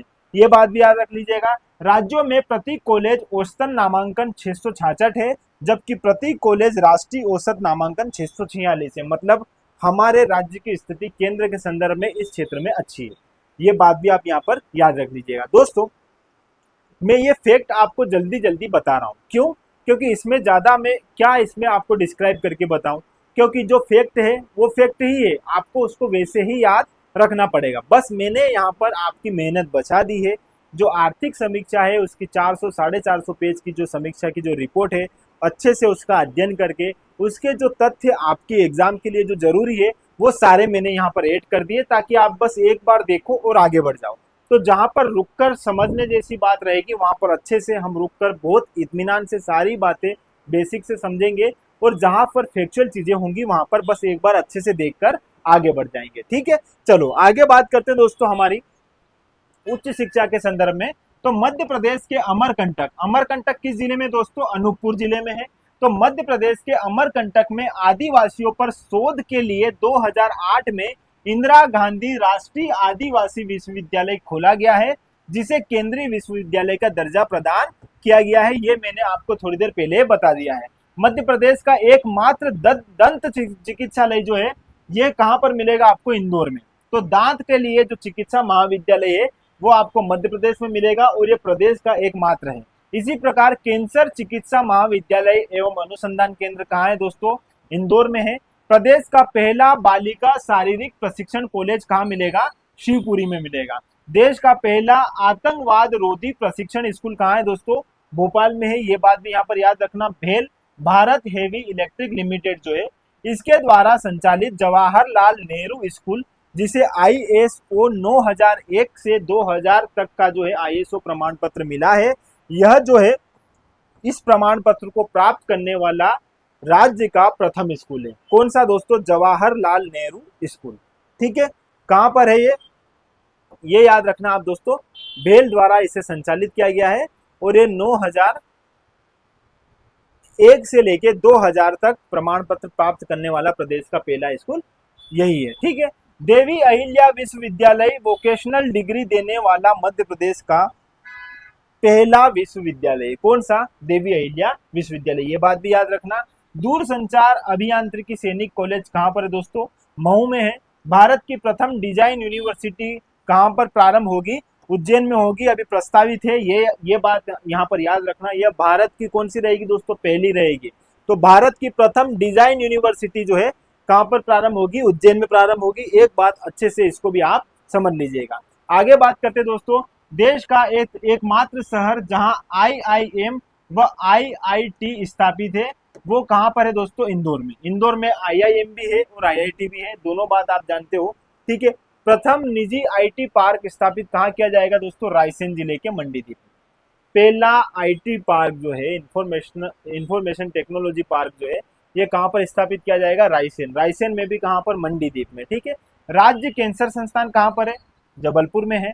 देश का प्रथम विश्वविद्यालय जिसने ईस्टर्न मिशिगन विश्वविद्यालय अमेरिका के साथ अध्ययन अध्यापन अनुसंधान संबंधित परस्पर सहमति पर हस्ताक्षर किए हैं, तो वह कौन सा विश्वविद्यालय है दोस्तों? देवी अहिल्या विश्वविद्यालय इंदौर। अब ये क्या करेगा? अमेरिका का जो है एक विश्वविद्यालय ईस्टर्न मिशिगन विश्वविद्यालय उसके साथ क्या करेगा? अध्ययन अध्यापन और अनुसंधान करेगा। ठीक है, चलो मध्य प्रदेश का पहला आदिवासी मेडिकल कॉलेज कहां पर खोला जाएगा दोस्तों? खंडवा में। तो मध्य प्रदेश का पहला आदिवासी मेडिकल कॉलेज कहां मिलेगा आपको? खंडवा में। देश का प्रथम राष्ट्रीय मानसिक स्वास्थ्य पुनर्वास संस्थान स्थापित कहां पर किया जा रहा है दोस्तों? सीहोर में। ठीक है, थल सेना शिक्षक प्रशिक्षण कॉलेज व केंद्र कहां पर है? पंचमढ़ी में। मध्य प्रदेश का प्रथम यूनानी चिकित्सालय महाविद्यालय कौन सा है दोस्तों? बुरहानपुर में है, जिसका पुराना नाम है सोफिया हमीदिया तिबिया यूनानी महाविद्यालय। ये नाम याद रख लीजिएगा दोस्तों। कहां पर है? बुरहानपुर में है। ठीक है, और ये कौन सा है दोस्तों? राज्य का प्रथम यूनानी चिकित्सालय है। इंपोर्टेंट है, ये फैक्ट बन सकता है। मध्य प्रदेश में एकमात्र शासकीय नर्सिंग महाविद्यालय कहां पर है? इंदौर में। तो ये कुछ फैक्ट है। अब इसमें उच्च शिक्षा से संबंधित आपको फैक्ट ही मिलेंगे दोस्तों, जो आपको यहाँ पर देखने हैं। चलो थोड़ा सा उन संस्थानों की बात कर लेते हैं जिनकी स्थापना से संबंधित प्रश्न बनते हैं। कुछ ऐसी यूनिवर्सिटी है, कुछ ऐसे विश्वविद्यालय है, कुछ महाविद्यालय है जहाँ पर आपसे प्रश्न पूछा जाता है कि ये किस जिले में स्थित है और इनकी स्थापना कब की गई। तो ये कुछ दो बिंदु जो है आपको यहाँ पर याद रखने रहेंगे इसके संदर्भ में, विश्वविद्यालय के संदर्भ में, जिन्हें हम एक बार अच्छे से यहाँ पर क्या कर लेते हैं, देख लेते हैं। देखो, सबसे पहले डॉक्टर हरि सिंह गौर विश्वविद्यालय सागर में दोस्तों 1946 में इसके स्थापित किया गया और यह जो है राज्य का पहला विश्वविद्यालय। अगर केंद्रीय विश्वविद्यालय की बात करूं तो इसे केंद्रीय विश्वविद्यालय का दर्जा जो है प्रदान किया गया है। ये बात भी आप जानते हो दोस्तों 2009 में, ठीक है, ये बात आपको पता है। रानी दुर्गावती विश्वविद्यालय कहाँ पर है? जबलपुर में है। 1956 में इसको स्थापित किया गया था।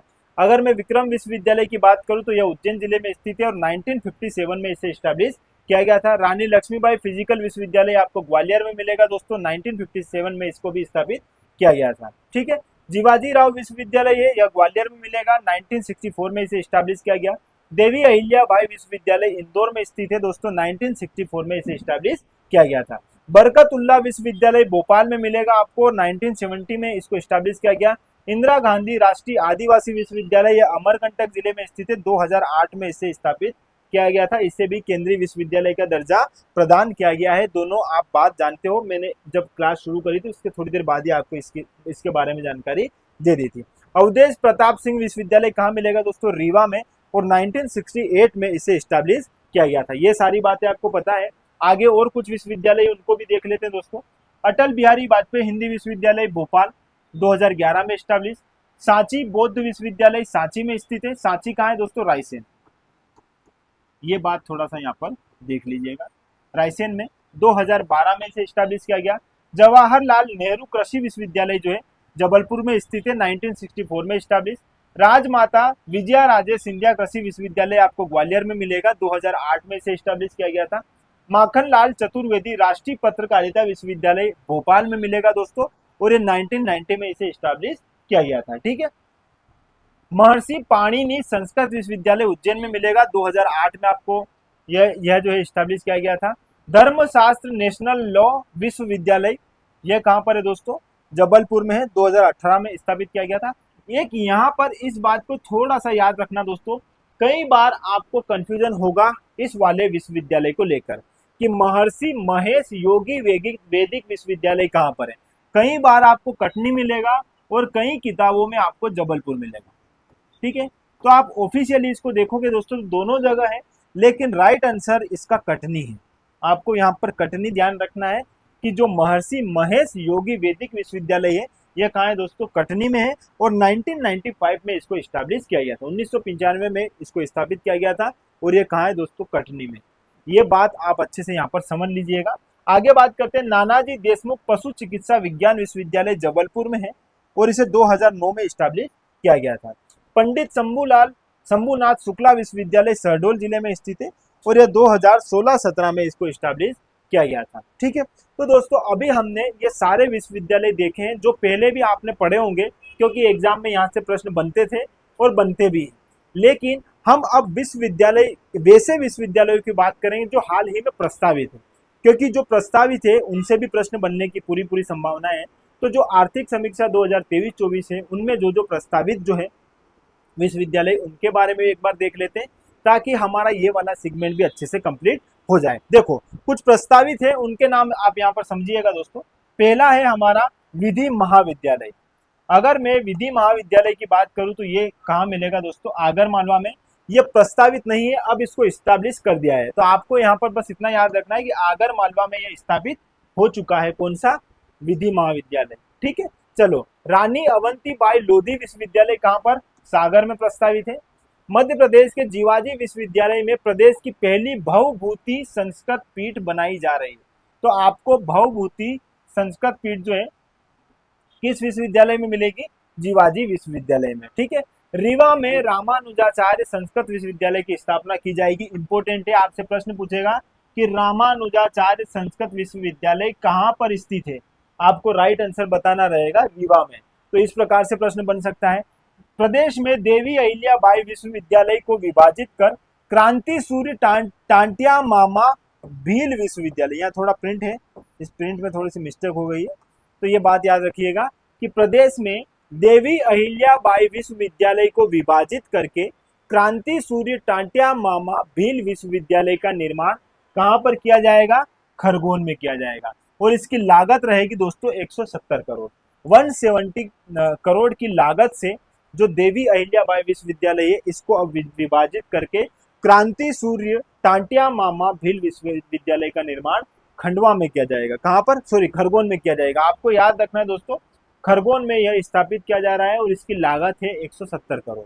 ठीक है, तो इसका विभाजन किससे किया जा रहा है? देवी अहिल्याबाई विश्वविद्यालय से। ठीक है, चलो इसी प्रकार एक और प्रश्न है, जिवाजी विश्वविद्यालय ग्वालियर को विभाजित करके क्रांतिवीर तात्या टोपे विश्वविद्यालय का निर्माण गुना एवं अशोकनगर में किया जाएगा। दोस्तों दोनों फैक्ट है, दोनों फैक्ट को आप एक बार देखो यहाँ पर अगर मैं जिवाजी विश्वविद्यालय की बात करूं तो जिवाजी विश्वविद्यालय जो है जो ग्वालियर में स्थित है इसका विभाजन किया जाएगा और इसका विभाजन करके दोस्तों क्रांतिवीर तात्या टोपे विश्वविद्यालय का निर्माण किया जाएगा।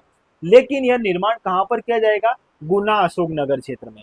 उसी तरह देवी अहिल्या विश्वविद्यालय जो है इसको भी दोस्तों विभाजित किया जाएगा और क्रांति सूर्य टांट्या मामा भील विश्वविद्यालय का निर्माण किया जाएगा और यह निर्माण कहां पर होगा? खरगोन में होगा। दोनों फैक्ट इंपॉर्टेंट है, दोनों एग्जाम के पॉइंट ऑफ व्यू से आपको याद रखना पड़ेगा। ठीक है, चलो आगे बात करते हैं दोस्तों मध्य प्रदेश आर्थिक समीक्षा 2023-24 की। 2023-24 का लेटेस्ट डेटा मैं आपको बता रहा हूं। यदि आप चाहे फरवरी में एग्जाम दो, चाहे मार्च में दो, चाहे अप्रैल में, 2025 की प्रीलिम्स के लिए आपको इसी डेटा को याद करके जाना रहेगा। तो यहाँ पर मध्य प्रदेश आर्थिक समीक्षा 2023-24 के अनुसार सागर, खरगोन तथा गुना में नवीन विश्वविद्यालयों को स्वीकृति मिल गई है। कहां कहां नए विश्वविद्यालय निर्मित किए जाएंगे दोस्तों? सागर में, खरगोन में और गुना में।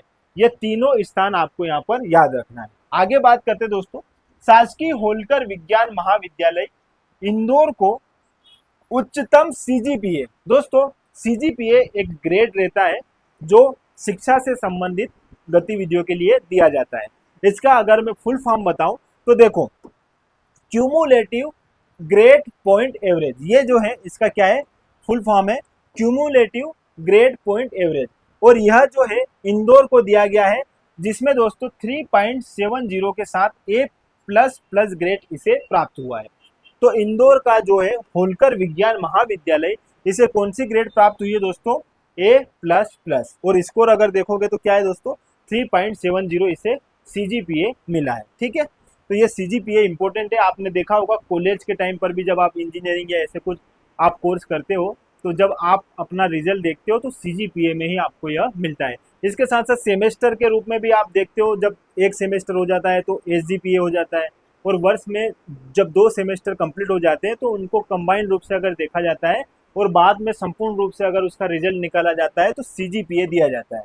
ठीक है, तो यहाँ पर जो शासकीय होलकर विज्ञान महाविद्यालय है इसे A++ ग्रेड के साथ कितना सीजीपीए मिला है? 3.70। ठीक है, तो यहाँ पर ये याद रखना इंपॉर्टेंट है ये फैक्ट भी। आर्थिक समीक्षा 2023-24 के अनुसार ये डेटा मैं आपको बता रहा हूँ।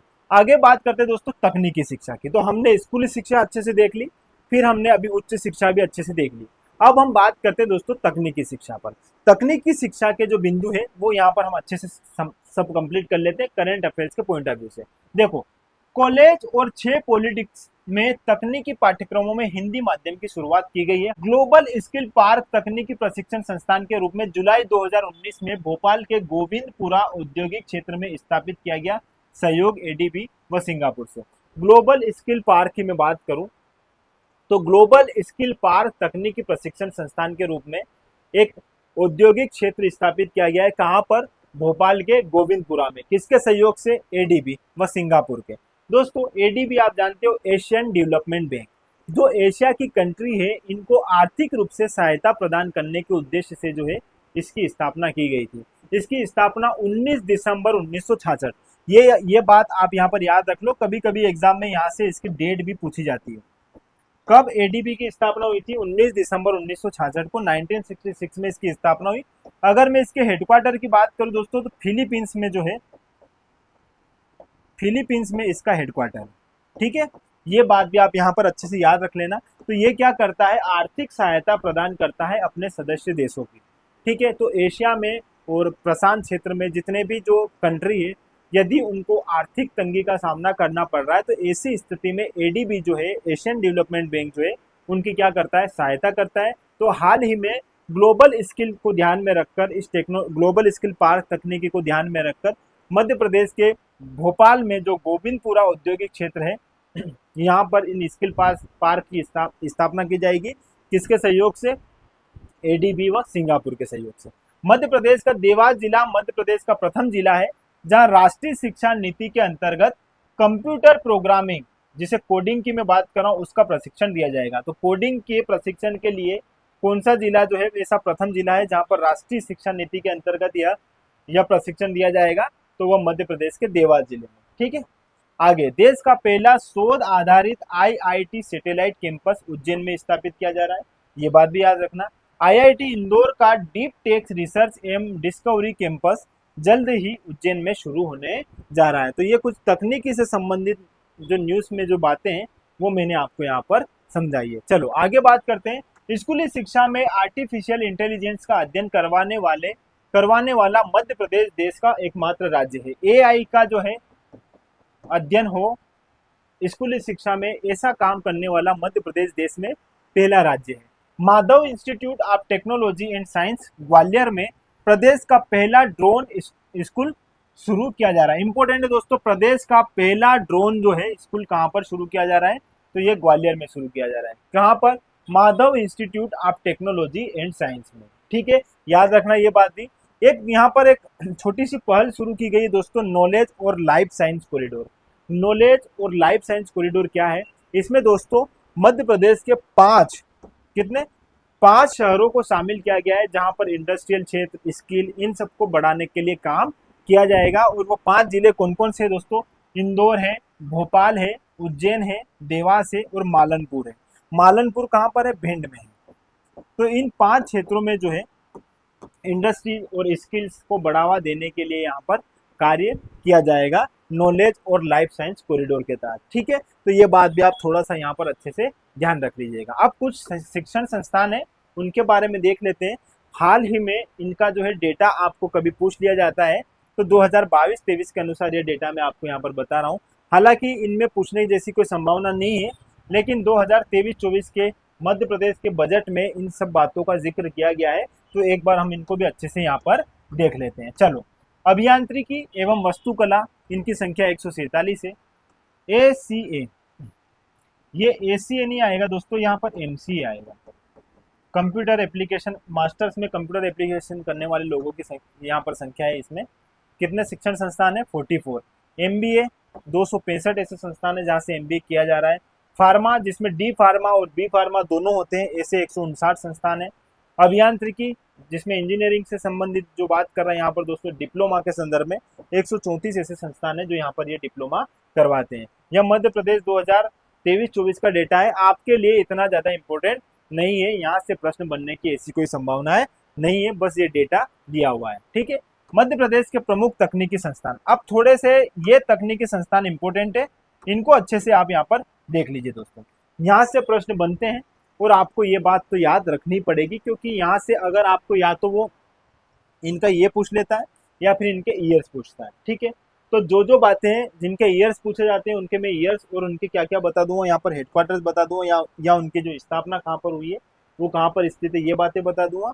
और जहाँ जहाँ आपको जो बातें आपकी एग्जाम के लिए जरूरी है, उन सारी बातों का मैं अच्छे से जिक्र कर दूंगा। देखो, सम्राट अशोक टेक्नोलॉजी इंस्टीट्यूट की अगर मैं बात करूँ तो ये कहाँ पर है दोस्तों? विदिशा में।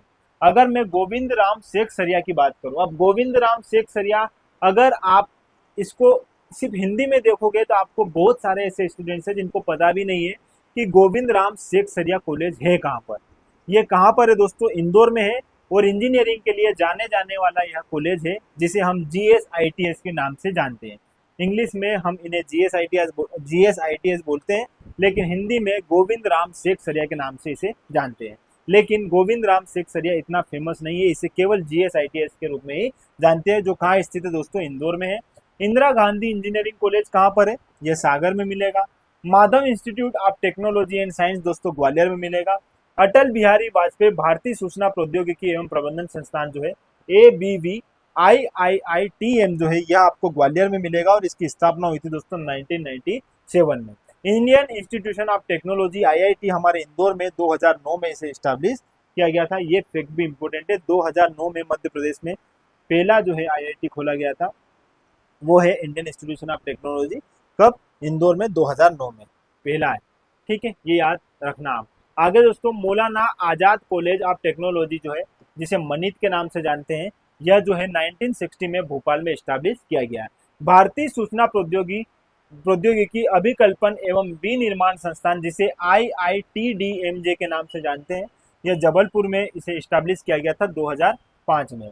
सामाजिक शोध संस्थान जो है दोस्तों यह उज्जैन में स्थित है। नटनागर शोध संस्थान जो है यह सीतामाऊ मंदसौर में स्थित है। National institution of fashion technology जो है यह भोपाल में स्थित है। Indian institution of information technology design and manufacturing, ये जो है दोस्तों जबलपुर में स्थित है, ये बात आप यहाँ पर याद रख लीजिएगा। Indian institution of science education and research जो है यह भोपाल में स्थित है। तो ये कुछ तकनीकी संस्थान है जो हमें यहाँ पर देखने थे दोस्तों, क्योंकि तकनीकी शिक्षण संस्थान जो है इनसे भी सीधा सीधा प्रश्न बनता है कि कौन सा शिक्षण संस्थान कहाँ पर है। बस इतनी सी बात आपको यहाँ पर देखने की थी। सारे फैक्ट आपको पता है, बस एक बार आपकी नजरों के सामने से निकल जाएंगे तो आपका फिर से क्या हो जाएगा, रिवीजन हो जाएगा। ठीक है, चलो अब थोड़ा सा चिकित्सीय शिक्षा के संदर्भ में बात कर लेते दोस्तों। और यह चिकित्सीय शिक्षा जो है हमारा अंतिम बिंदु रहेगा और इसके बाद हम शिक्षा से संबंधित योजनाएं पढ़ लेंगे। ठीक है, चलो अगर मैं चिकित्सीय शिक्षा की बात करूं तो राज्य के नागरिकों के बेहतर स्वास्थ्य व जीवन शैली में सुधार करने हेतु मध्य प्रदेश में वर्ष 1981 में लोक स्वास्थ्य एवं परिवार कल्याण विभाग के अंतर्गत चिकित्सीय शिक्षा की स्थापना की गई थी। तो मध्य प्रदेश में चिकित्सा शिक्षा की स्थापना कब हुई दोस्तों? 1981 में। पहली बात तो आप यही याद रखिए, महर्षि सुश्रुत शल्य चिकित्सक के रूप में इन्हें हम जानते हैं दोस्तों, और इन्हीं के नाम पर Madhya Pradesh medical science university का नाम रखा जाएगा और इसकी स्थापना 2011 में जबलपुर में की गई थी। 2011 में जो है Madhya Pradesh medical science university की स्थापना की गई थी और हाल ही में इसका नाम चेंज करके महर्षि सुश्रुत रखा जाएगा। क्योंकि महर्षि सुश्रुत कौन थे दोस्तों? यह शल्य चिकित्सक थे, आप जानते हो इनके बारे में। तो इनका नाम जो है अब इस यूनिवर्सिटी का नाम जो है अब इनके नाम पर रखा जाएगा। ठीक है, चलो आगे बात करते हैं दोस्तों। राज्य में 2 पशु चिकित्सालय स्थित है, एक जबलपुर में है और दूसरा मऊ में है। दोनों की जानकारी आपको पता है। राज्य की पहली साइकोलॉजी साइंटिफिक लैब भोपाल में स्थापित की जाएगी। कौन सी दोस्तों? Psychology scientific lab. कहां पर? भोपाल में। यह राज्य की पहली ऐसी लैब रहेगी। मध्य प्रदेश देश का पहला ऐसा राज्य है जहां MBBS के छात्रों को हिंदी भाषा में शिक्षित किया जाएगा। हमारे शिवराज सिंह जी चौहान जब मुख्यमंत्री थे तो उन्होंने इस बात की घोषणा की थी कि जो हमारे यहाँ पर MBBS का जो कोर्स किया जाता है इसको हम हिंदी भाषा में भी यहाँ पर करवाएंगे। तो ये जो है मध्य प्रदेश ऐसा करने वाला देश में पहला ऐसा राज्य है। ठीक है, तो ये बात भी आपको यहाँ पर अच्छे से याद रखनी है। अब थोड़ा चिकित्सीय शिक्षा में और जो है 2023-24 से संबंधित कुछ बातें उनको यहाँ पर देख लेते हैं। मेडिकल कॉलेज में नॉलेज शेयरिंग करने वाला मध्य प्रदेश देश का पहला ऐसा राज्य बन गया है। ठीक है, यह मेडिकल कॉलेज में नॉलेज को शेयर करने वाला पहला हमारा मध्य प्रदेश है देश में। ठीक है, 11 मई 2023 को मध्य प्रदेश सरकार द्वारा मध्य प्रदेश चिकित्सा शिक्षा प्रवेश निगम 2018 में संशोधन किया गया था। ये बात भी आप याद रख लीजिएगा। 1961 में मध्य प्रदेश का पहला डेंटल मेडिकल कॉलेज इंदौर में स्थापित किया गया है। ये बात आप जानते हैं दोस्तों कि मध्य प्रदेश में पहला डेंटल मेडिकल कॉलेज दंत चिकित्सालय जो है ये जो है हमारे मध्य प्रदेश के इंदौर जिले में स्थित है और 1961 में इसे स्टैब्लिश किया गया था। ये बात इंपॉर्टेंट है, यहाँ से प्रश्न बनता है, इसको भी आप अच्छे से याद कर लेना। ठीक है, अब कुछ चिकित्सा से संबंधित महाविद्यालय है जहाँ से सीधे सीधे प्रश्न बनते हैं, उनको हम अच्छे से यहाँ पर क्या कर लेते हैं दोस्तों, देख लेते हैं। ठीक है, ये चिकित्सा महाविद्यालय कहाँ पर स्थित है और इनके साथ साथ इनकी स्थापना कब की गई थी, बस इतना सा आपको देखना है। आधे आपको पता है दोस्तों, आधे अभी आपको और पता चल जाएगा, जिससे आपका पूरा ये वाला सेगमेंट भी अच्छे से कंप्लीट हो जाएगा। देखो, सबसे पहले गजरा राजे मेडिकल कॉलेज, इसके बारे में आप जानते हो 1946 में पहली बार जो है इसकी स्थापना की गई थी। पहला हमारा मेडिकल कॉलेज है ये और यह ग्वालियर में स्थित किया गया था। ठीक है, चलो स्थित है। महात्मा गांधी मेमोरियल हमारे इंदौर में है दोस्तों, 1948 में इसे स्टैब्लिश किया गया। गांधी मेडिकल कॉलेज भोपाल में स्थित है, 1955 में इसको स्टैब्लिश किया गया था। गांधी मेडिकल कॉलेज भोपाल में है, ये याद रखना, और महात्मा गांधी मेमोरियल जो है ये हमारे इंदौर में। थोड़ा सा यहाँ पर विशेष थोड़ा देख लेना है एक बार। नेताजी सुभाष चंद्र बोस जो है यह महाविद्यालय हमारा जबलपुर में है, 1955 में इसे स्टैब्लिश किया गया। श्याम शाह मेडिकल कॉलेज रीवा में है, 1963 में इसे स्टैब्लिश किया गया। ये नाम आपके लिए नया है, आप इसको थोड़ा अच्छे से एक बार देखना। श्याम शाह मेडिकल कॉलेज कहाँ मिलेगा दोस्तों? रीवा में मिलेगा, और ये 1963 में इसे इसको स्टैब्लिश किया गया था। बुंदेलखंड बिहारी, अब यहाँ पर ये नाम थोड़ा सा चेंज हो गया है, इसको आप हटाओ, ये बिंदु जो है थोड़ा गलत टाइप कर दिया गया। अटल बिहारी वाजपेयी मेडिकल कॉलेज कहाँ मिलेगा दोस्तों? विदिशा में मिलेगा। शासकीय चिकित्सा महाविद्यालय कहाँ है दोस्तों? सागर में है, और इसे 2008 में स्टैब्लिश किया गया था। तो ये कुछ चिकित्सा से संबंधित महाविद्यालय है जो हमने यहाँ पर देख लिए। अब दोस्तों आयुर्वेदिक संबंधित, जो आयुर्वेद से संबंधित महाविद्यालय उनको एक बार देख लेते हैं, और होम्योपैथी से संबंधित जो महाविद्यालय उनको भी एक बार देख लेते हैं। यहाँ से भी कभी कभी प्रश्न बन सकता है। तो देखो, आयुर्वेद से संबंधित जो चिकित्सा महाविद्यालय है उनको हम यहाँ पर समझते हैं। पहला आयुर्वेद महाविद्यालय जो है ग्वालियर में 1916 में खोला गया था। आयुर्वेद महाविद्यालय बुरहानपुर 1958 में स्टैब्लिश किया गया। आपसे इस प्रकार के प्रश्न सीधे सीधे नहीं बनेंगे, कहाँ पर किस जिले में कौन सा स्थित है उसके नाम के अनुसार आपसे प्रश्न बनेगा। जैसे ये प्रश्न, राजकीय धन्वंतरी आयुर्वेद महाविद्यालय कहाँ पर है दोस्तों? उज्जैन में। कब स्टैब्लिश किया गया? 1958 में। धन्वंतरी आप जानते हो एक बहुत अच्छे आयुर्वेद के चिकित्सक थे, और उन्हीं के नाम से उज्जैन में इसे स्टैब्लिश किया गया है। तो यह दोस्तों 1958 में स्टैब्लिश किया गया था। आयुर्वेद महाविद्यालय जबलपुर 1917, ये आपसे नहीं पूछेगा। राजकीय अष्टांग आयुर्वेद महाविद्यालय कहाँ पर? इस प्रकार से प्रश्न बनते हैं, जैसे ये और ये, इस प्रकार से प्रश्न आपसे बन सकते हैं। तो राजकीय अष्टांग आयुर्वेद महाविद्यालय मध्य प्रदेश के इंदौर जिले में स्थित है, जिसे 1972 में स्टैब्लिश किया गया था। आयुर्वेद महाविद्यालय रीवा में 1975 में स्टैब्लिश किया गया था। इस प्रकार से नहीं पूछे जाते हैं। ये प्रश्न आपसे पूछा जा सकता है, पंडित खुशीलाल शर्मा राजकीय आयुर्वेद चिकित्सा महाविद्यालय कहाँ पर स्थित है दोस्तों? तो यह भोपाल में स्थित है, और 1995 में इसे स्टैब्लिश किया गया था। तो इस प्रकार से आपको यहाँ से 2 से 3 ऐसे फैक्ट है जो आपसे पूछे जा सकते हैं, उनको भी एक बार अच्छे से यहाँ आप देख लीजिएगा। चलो आगे बात करते हैं दोस्तों चिकित्सा से संबंधित। अभी हमने आयुर्वेद से संबंधित देखे, अब हम होम्योपैथी से संबंधित देख लेते हैं। होम्योपैथी की अगर मैं बात करूं दोस्तों, तो मध्य प्रदेश के प्रमुख होम्योपैथिक महाविद्यालय कहाँ कहाँ है और किस किस जिले में, ये देख लेते हैं। देखो, सबसे पहले मैं बात करता हूँ शासकीय स्वशासी होम्योपैथी महाविद्यालय कहाँ है? भोपाल में है। नारायण श्री होम्योपैथी महाविद्यालय कहाँ पर है दोस्तों? भोपाल में है। Ramakrishna college of homeopathy and medical science Bhopal में है। तो ये जो है हमारे सारे कहाँ पर हो गए? भोपाल में। श्री रामनाथ सिंह होम्योपैथी महाविद्यालय कहाँ मिलेगा दोस्तों? भिंड में। इंदिरा गांधी होम्योपैथी महाविद्यालय जबलपुर में स्थित है, और वसुंधरा राजे होम्योपैथी महाविद्यालय ग्वालियर में स्थित है। तो ये कुछ हमारे होम्योपैथी संस्थान है, महाविद्यालय है, इनके बारे में भी हमें थोड़ा यहाँ पर देखना है। ठीक है, चलो अब दोस्तों कुछ ऐसे इंस्टीट्यूशन जो है जिनको हम यहाँ पर देखेंगे जहाँ से प्रश्न बन सकते हैं। तो ओवरऑल जो भी हमारे टेक्नोलॉजी से संबंधित हुए, चाहे चिकित्सा से संबंधित हुए, या हमारे विश्वविद्यालय जो भी रहे, उनसे यदि कोई प्रश्न बनते हैं तो उन सारे सेगमेंट्स को भी मैंने एक बार यहाँ पर अच्छे से रेडी कर दिया है, जिसमें IIT है, IIM है, यहाँ से प्रश्न बनते हैं। क्योंकि ये जैसे मध्य प्रदेश के संदर्भ में देखो तो मध्य प्रदेश में IIT भी है और IIM भी है। कब इनकी स्थापना हुई, कहाँ पर ये स्थित है, तो ये कुछ प्रश्न जो बन सकते हैं उनको हम एक बार अच्छे से यहाँ पर देख लेते हैं। देखो, सबसे पहले IIT की मैं बात करूँ दोस्तों, इंडियन इंस्टीट्यूशन ऑफ टेक्नोलॉजी। अगर IIT की आप बात करोगे तो इसकी स्थापना हुई थी 2009 में। कहाँ पर? इंदौर में। IIT इंदौर के पहले निदेशक कौन थे दोस्तों? प्रदीप माथुर। ये बात देख लीजिएगा। और वर्तमान में इसके निदेशक कौन है? सुहास जोशी।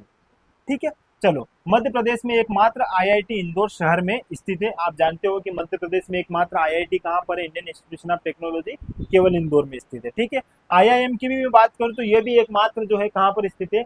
भोपाल में। ठीक है, और मध्य प्रदेश में एक ही स्थान पर है, भोपाल में। स्थापना दोस्तों 1996 में, स्थान इसका इंदौर है, और इसके वर्तमान अध्यक्ष अप्रैल 2023 तक की बात बता रहा हूँ, हिमांशु राय। ठीक है, अप्रैल 2023 में यहाँ पर जो है कौन है? हिमांशु राय। अखिल भारतीय आयुर्विज्ञान संस्थान की अगर मैं बात करूं दोस्तों तो 2012 में इसकी स्थापना हुई थी, एम्स की, और यह भोपाल में स्थित है, और इसका नामकरण राजमाता विजया राजे सिंधिया के नाम पर प्रस्तावित है। ठीक है, अगला रुस्तम जी आर्मेव। आर्मेव नहीं आएगा दोस्तों, यहाँ पर आर्म्ड आएगा, क्योंकि यह आर्म्ड पुलिस ट्रेनिंग कॉलेज है, और इसकी स्थापना हुई थी दोस्तों यहाँ पर 1980 में, इंदौर में यह स्थित है। और 1988 में इसे पुलिस ट्रेनिंग महाविद्यालय का दर्जा भी दिया गया था। Rustam ji armed police training college police training institute के नाम से इसकी स्थापना की गई थी। ठीक है, ये कुछ फैक्ट है जो आपसे सीधे सीधे बन सकते हैं। आपसे एग्जाम में यही पूछा जाएगा कि Rustam ji armed police training college है, ये कहाँ पर है? इंदौर में। बस इतनी जानकारी आपको यहाँ पर ध्यान रखनी है आपको। ठीक है, चलो आगे दोस्तों, IIITM की मैं अगर बात करूं, Indian institute of information technology and management कहाँ पर स्थित है दोस्तों? ग्वालियर में स्थित है। स्थापना 1997 में इसकी स्थापना हुई थी। ठीक है, और इसे अटल बिहारी वाजपेयी भारतीय सूचना प्रौद्योगिकी एवं प्रबंधन संस्थान भी कहा जाता है। ठीक है, ये बात आप यहाँ पर अच्छे से याद रख लीजिएगा। उच्च शिक्षा उत्कृष्टन संस्थान IEHE, जिसका फुल फॉर्म है दोस्तों institute for excellence in higher education, IEHE, इसकी स्थापना हुई थी 1995-96 में। और यहाँ पर इसका स्थान कहाँ है दोस्तों? भोपाल में। तो ये कुछ फैक्ट है जो आपको क्या करने दोस्तों यहाँ पर याद रखने हैं, क्योंकि यहाँ से प्रश्न इस प्रकार से बनते हैं। अगला है दोस्तों भारतीय वन प्रबंधन संस्थान। ठीक है, भारतीय वन प्रबंधन संस्थान की अगर मैं बात करूँ तो 1982 में इसको स्टैब्लिश किया गया था। कितनी एग्जाम में यह डेट पूछी गई है। इसका स्थान कहाँ है दोस्तों? भोपाल में है। और भारत भवन के वास्तुकार जो हैं, जिनका नाम चार्ल्स कोरिया है, उन्हीं ने भारतीय वन प्रबंधन संस्थान को भी डिजाइन किया है। ये बात भी आप यहाँ पर अच्छे से ध्यान रखिएगा। BR अम्बेडकर सामाजिक विज्ञान संस्थान कहाँ पर है दोस्तों? स्थापना इसकी हुई थी 14 नवंबर 1988 में, मऊ इंदौर में स्थित है। और इसे वर्ष 2016 में विश्वविद्यालय का दर्जा भी प्राप्त हुआ है। तो ये बात भी आप यहाँ पर अच्छे से याद रखना। आगे दोस्तों अगर मैं बात करूं, लक्ष्मीबाई राष्ट्रीय शारीरिक शिक्षा संस्थान पूछा जाता है, कहाँ है दोस्तों? ग्वालियर में है। 1957 में इसे स्टैब्लिश किया गया था। और यह प्रदेश का पहला शारीरिक प्रशिक्षण संस्थान है जिसे ग्वालियर में स्थापित किया गया था। अगला दोस्तों, पंडित कुंजीलाल दुबे राष्ट्रीय संसदीय विद्यापीठ कहाँ है? तो यह दोस्तों भोपाल में स्थित है। और मध्य प्रदेश शासन संसदीय कार्य विभाग के अधीन विधानसभा के प्रथम अध्यक्ष पंडित कुंजीलाल दुबे के नाम पर दिनांक 24 अप्रैल 1998 को संसदीय विद्यापीठ की स्थापना की गई थी। ये बात आप यहाँ पर अच्छे से याद रख लीजिएगा। आगे दोस्तों अगर बात करें, इसका मुख्य उद्देश्य संसदीय पद्धति एवं प्रक्रिया की जानकारी देना है। और इसका कार्यालय भोपाल में स्थित है। ठीक है, विंध्याचल भवन भोपाल में यहाँ पर इसका क्या है दोस्तों? कार्यालय है। तो ये कुछ बेसिक सी बातें जो आपको यहाँ पर क्या करनी है दोस्तों? याद करनी है। ठीक है, अब हम थोड़ा सा बात कर लेते हैं शिक्षा की योजनाओं से संबंधित। शिक्षा जो है, इससे संबंधित जितनी भी राज्य सरकार द्वारा योजनाएं चलाई जाती है शिक्षा से संबंधित, वहां से प्रश्न हमेशा बनता है दोस्तों। तो एक बार हम क्या करेंगे, यहाँ पर एक बार अच्छे से सारी शिक्षा से संबंधित जो योजनाएं उनको अच्छे से देख लेते हैं, ताकि हमारा ये सेगमेंट भी अच्छे से यहाँ पर कंप्लीट हो जाए। सबसे पहले अगर मैं शिक्षा गारंटी योजना की बात करूं तो 1997 में इसे शुरू किया गया था। तो शिक्षा गारंटी योजना कब शुरू हुई थी दोस्तों? 1997 में। एकलव्य शिक्षा विकास योजना का प्रारंभ कब हुआ? 2010 में। विक्रमादित्य निःशुल्क शिक्षा योजना यह 2008-9 से प्रारंभ की गई थी। यह प्रश्न कितनी एग्जाम में पूछा गया है दोस्तों? प्रतिभा किरण योजना 2009 से इसे प्रारंभ किया गया था। सुदामा शिष्यवृत्ति योजना 2009-2010 में इसे शुरू किया गया। जवाहर नवोदय विद्यालय योजना 1986 में इसे प्रारंभ किया गया था। स्कूल चले हम अभियान की शुरुआत 2000-2001 से प्रारंभ हुई थी। गिफ्ट ए बुक अभियान दोस्तों यह 2018 से शुरू किया गया था। और पढ़ना बनना योजना जो है यह 2003 में प्रारंभ हुई थी। ठीक है, तो ये भी आपको याद रखना है दोस्तों। आज के हमारे इस सेगमेंट में जो मध्य प्रदेश की शिक्षा का सेगमेंट है, इसमें हमने सारी आयाम यहाँ पर अच्छे से कवर कर लिए हैं। सबसे पहले हमने पूरा जो मध्य प्रदेश की शिक्षा जो है, इसके पूरे जो है लगभग जितने भी इसके टॉपिक बन सकते थे उनका हमने यहाँ पर डिवाइड किया। देखो, सबसे पहले हमने क्या पढ़ा दोस्तों? सबसे पहले हमने स्कूली शिक्षा देखी। स्कूली शिक्षा के बाद हमने उच्च शिक्षा देख ली। उच्च शिक्षा के बाद हमने तकनीकी शिक्षा, चिकित्सा शिक्षा, और फिर जो है दोस्तों हमने यहाँ से संबंधित जितनी भी योजनाएं चलाई जाती है शिक्षा से संबंधित, वो सारी बातें यहाँ पर अच्छे से देख ली। इतनी बात आपको अच्छे से समझ में आई होगी जैसा हमने इस पर चर्चा की है दोस्तों। इसके साथ साथ मैं आपको कहना चाहूँगा, शिक्षा एक ऐसा विषय है जो आपको कभी भी निराश नहीं करेगा। जैसे अगर मैं बात करूं, हमारे देश के एक बहुत बुद्धिजीवी व्यक्ति जिनका नाम है भीमराव अंबेडकर। तो डॉक्टर भीमराव अंबेडकर जब बनारस पहुंचे थे, उनके अंतिम समय की बात बता रहा हूं दोस्तों, 1956 की बात। जब 1956 में वो बनारस जाते हैं और बनारस में एक कॉलेज के जो भी छात्र रहते हैं, उन छात्रों के सामने वो एक भाषण देते हैं। जिसमें वो एक बात बोलते हैं जो बहुत प्रचलित है दोस्तों। और उसमें वो बोलते हैं कि शिक्षा वो शेरनी है जिसका जो भी वो दूध पिएगा वो व्यक्ति दहाड़ेगा। मतलब उनका ये कहना था कि शिक्षा जिस व्यक्ति के पास है वो कभी भी किसी से डरेगा नहीं। मतलब वो अपना जो है सारी जगह अपना अस्तित्व बरकरार रखेगा यदि उसके पास शिक्षा है तो। और इसके साथ साथ उनके विषय की अगर मैं एक और दो बात आपको बताऊं तो उनका ऐसा भी मानना था कि शिक्षा, यदि कोई गरीब है, मतलब वंचित वर्ग वाले और गरीब व्यक्ति अगर शिक्षा को अपना हथियार बनाएंगे तो उन्हें कहीं भी भटकने की आवश्यकता नहीं पड़ेगी। तो इसीलिए शिक्षा का महत्व हम जानते हैं दोस्तों बहुत है हमारे जीवन में भी। एक राष्ट्र के विकास के साथ साथ एक व्यक्ति के विकास में भी शिक्षा महत्वपूर्ण भूमिका निभाती है। तो आज हमने मध्य प्रदेश की शिक्षा को अच्छे से पढ़ा, क्योंकि जब मध्य प्रदेश का गठन हुआ था तब आप जानते हो मध्य प्रदेश में साक्षरता कितनी हुआ करती थी, केवल 10% दोस्तों। लेकिन आज वर्तमान में 2011 की जनगणना के अनुसार भी अगर देखा जाए तो मध्य प्रदेश में साक्षरता कितनी है, 69.3%। और ये मैं 2011 के आंकड़े बता रहा हूँ। यदि आप थोड़ा और आगे बढ़ोगे 2023-24 तक अगर इसका जो है डेटा निकालोगे तो हमारी साक्षरता दर में लगातार वृद्धि हुई है। तो ये इस बात की ओर इंगित करती है दोस्तों कि हमारा जो मध्य प्रदेश है वो सतत जो है रूप से विकास कर रहा है। शिक्षा के संदर्भ में भी जो है हम अच्छा अच्छा जो है काम कर रहे हैं। हमारी सरकार जो है अच्छी अच्छी योजनाएं चला रही है। तो हमें आगे बढ़ने के लिए शिक्षा को अपनाना चाहिए। शिक्षा का जितना हो सके हम शिक्षा को समझें, शिक्षा के क्षेत्र में काम करें, यही हमारे लिए एक बड़ा जो है मार्ग है। ठीक है, तो ये सारी बातें हमने आज मध्य प्रदेश में शिक्षा के संदर्भ में देखी है। आई होप आपको सारी बातें अच्छे से समझ में आई होगी। दोस्तों थोड़ा सा बात कर लेते हैं हमारे इंस्टीट्यूशन की, जिसमें हमारे संस्थान द्वारा MPPSC प्रीलिम्स 2025 को टारगेट किया जा रहा है। थोड़ी सी जानकारी आप देखिएगा दोस्तों। यहाँ पर MPPSC प्रीलिम्स को जो बच्चे टारगेट कर रहे हैं 2025 को ध्यान में रखकर, तो ऐसे बच्चों के लिए ये इन्फॉर्मेशन है। हमारे संस्थान द्वारा MPPSC प्रीलिम्स 2025 के लिए बैचेस प्रारंभ होने वाली है 15 नवंबर से। 15 नवंबर से यह बैच ऑफलाइन और ऑनलाइन दोनों माध्यम से रहेगी। अगर आप ऑफलाइन जुड़ना चाहते हो तो इस नंबर पर आप कॉल करके जानकारी ले सकते हो। और मैं अगर ऑनलाइन की बात करूं दोस्तों तो ऑनलाइन मात्र 999 रुपये में 999 रुपये में हमारे संस्थान द्वारा MPPSC प्रीलिम्स की जो है 2025 को टारगेट करते हुए तैयारी करवाई जाएगी, जिसमें हमारे संस्थान द्वारा नोट्स आपको प्रोवाइड करवाए जाएंगे 1 से लेकर 10 यूनिट तक, जिसमें करंट अफेयर्स की क्लास रहेगी। उसका आप यूट्यूब पर हमारा डेली का करंट अफेयर्स वहाँ से देखकर कंप्लीट कर सकते हो, जिसमें हम मध्य प्रदेश का करंट अफेयर्स भी देखते हैं और राष्ट्रीय एवं अंतर्राष्ट्रीय घटनाक्रम को भी समझते हैं। इसके साथ साथ दोस्तों यदि आप यूट्यूब से भी देखना चाहो तो इकाई 1 जो है प्रारंभ कर दी गई है। इकाई 4 जिसमें हम मध्य प्रदेश का भूगोल देखेंगे वो भी प्रारंभ है। इकाई 6 हमारी चल रही है। इकाई 8 जिसमें हम राष्ट्रीय एवं अंतर्राष्ट्रीय घटनाक्रम के साथ साथ मध्य प्रदेश के घटनाक्रम को देखते हैं, समझते हैं। तो इस प्रकार 4 से 5 इकाई जो है यूट्यूब पर भी रेगुलर क्लास उसकी चल रही है। तो इस प्रकार दोस्तों हमसे जुड़कर अपनी तैयारी को आप बहुत अच्छे तरीके से संचालित कर सकते हो। यदि आप यह कोर्स खरीदते हो तो इसमें हम आपको टेस्ट सीरीज भी प्रोवाइड करवाएंगे। उस टेस्ट सीरीज में वैसे क्वेश्चन जो जिनके आने की संभावना पूरी रहेगी, जिनसे हमारा नॉलेज बढ़ेगा, एक हमारा स्कोर जो है किस प्रकार हमें बढ़ाना होगा, किन किन क्षेत्रों पर हमें काम करना होगा, उस पर हम अच्छे से डिस्कस करेंगे। इसके साथ साथ डाउट सेशन भी रहेगा। यदि आपको किसी भी प्रकार का कोई डाउट रहेगा तो उस पर हम बेहतर तरीके से चर्चा करेंगे और डाउट्स को क्लियर भी करेंगे। ठीक है, तो इस प्रकार दोस्तों हमसे जुड़े रहिए और जुड़े रहने के लिए आपका बहुत बहुत धन्यवाद। Thank you.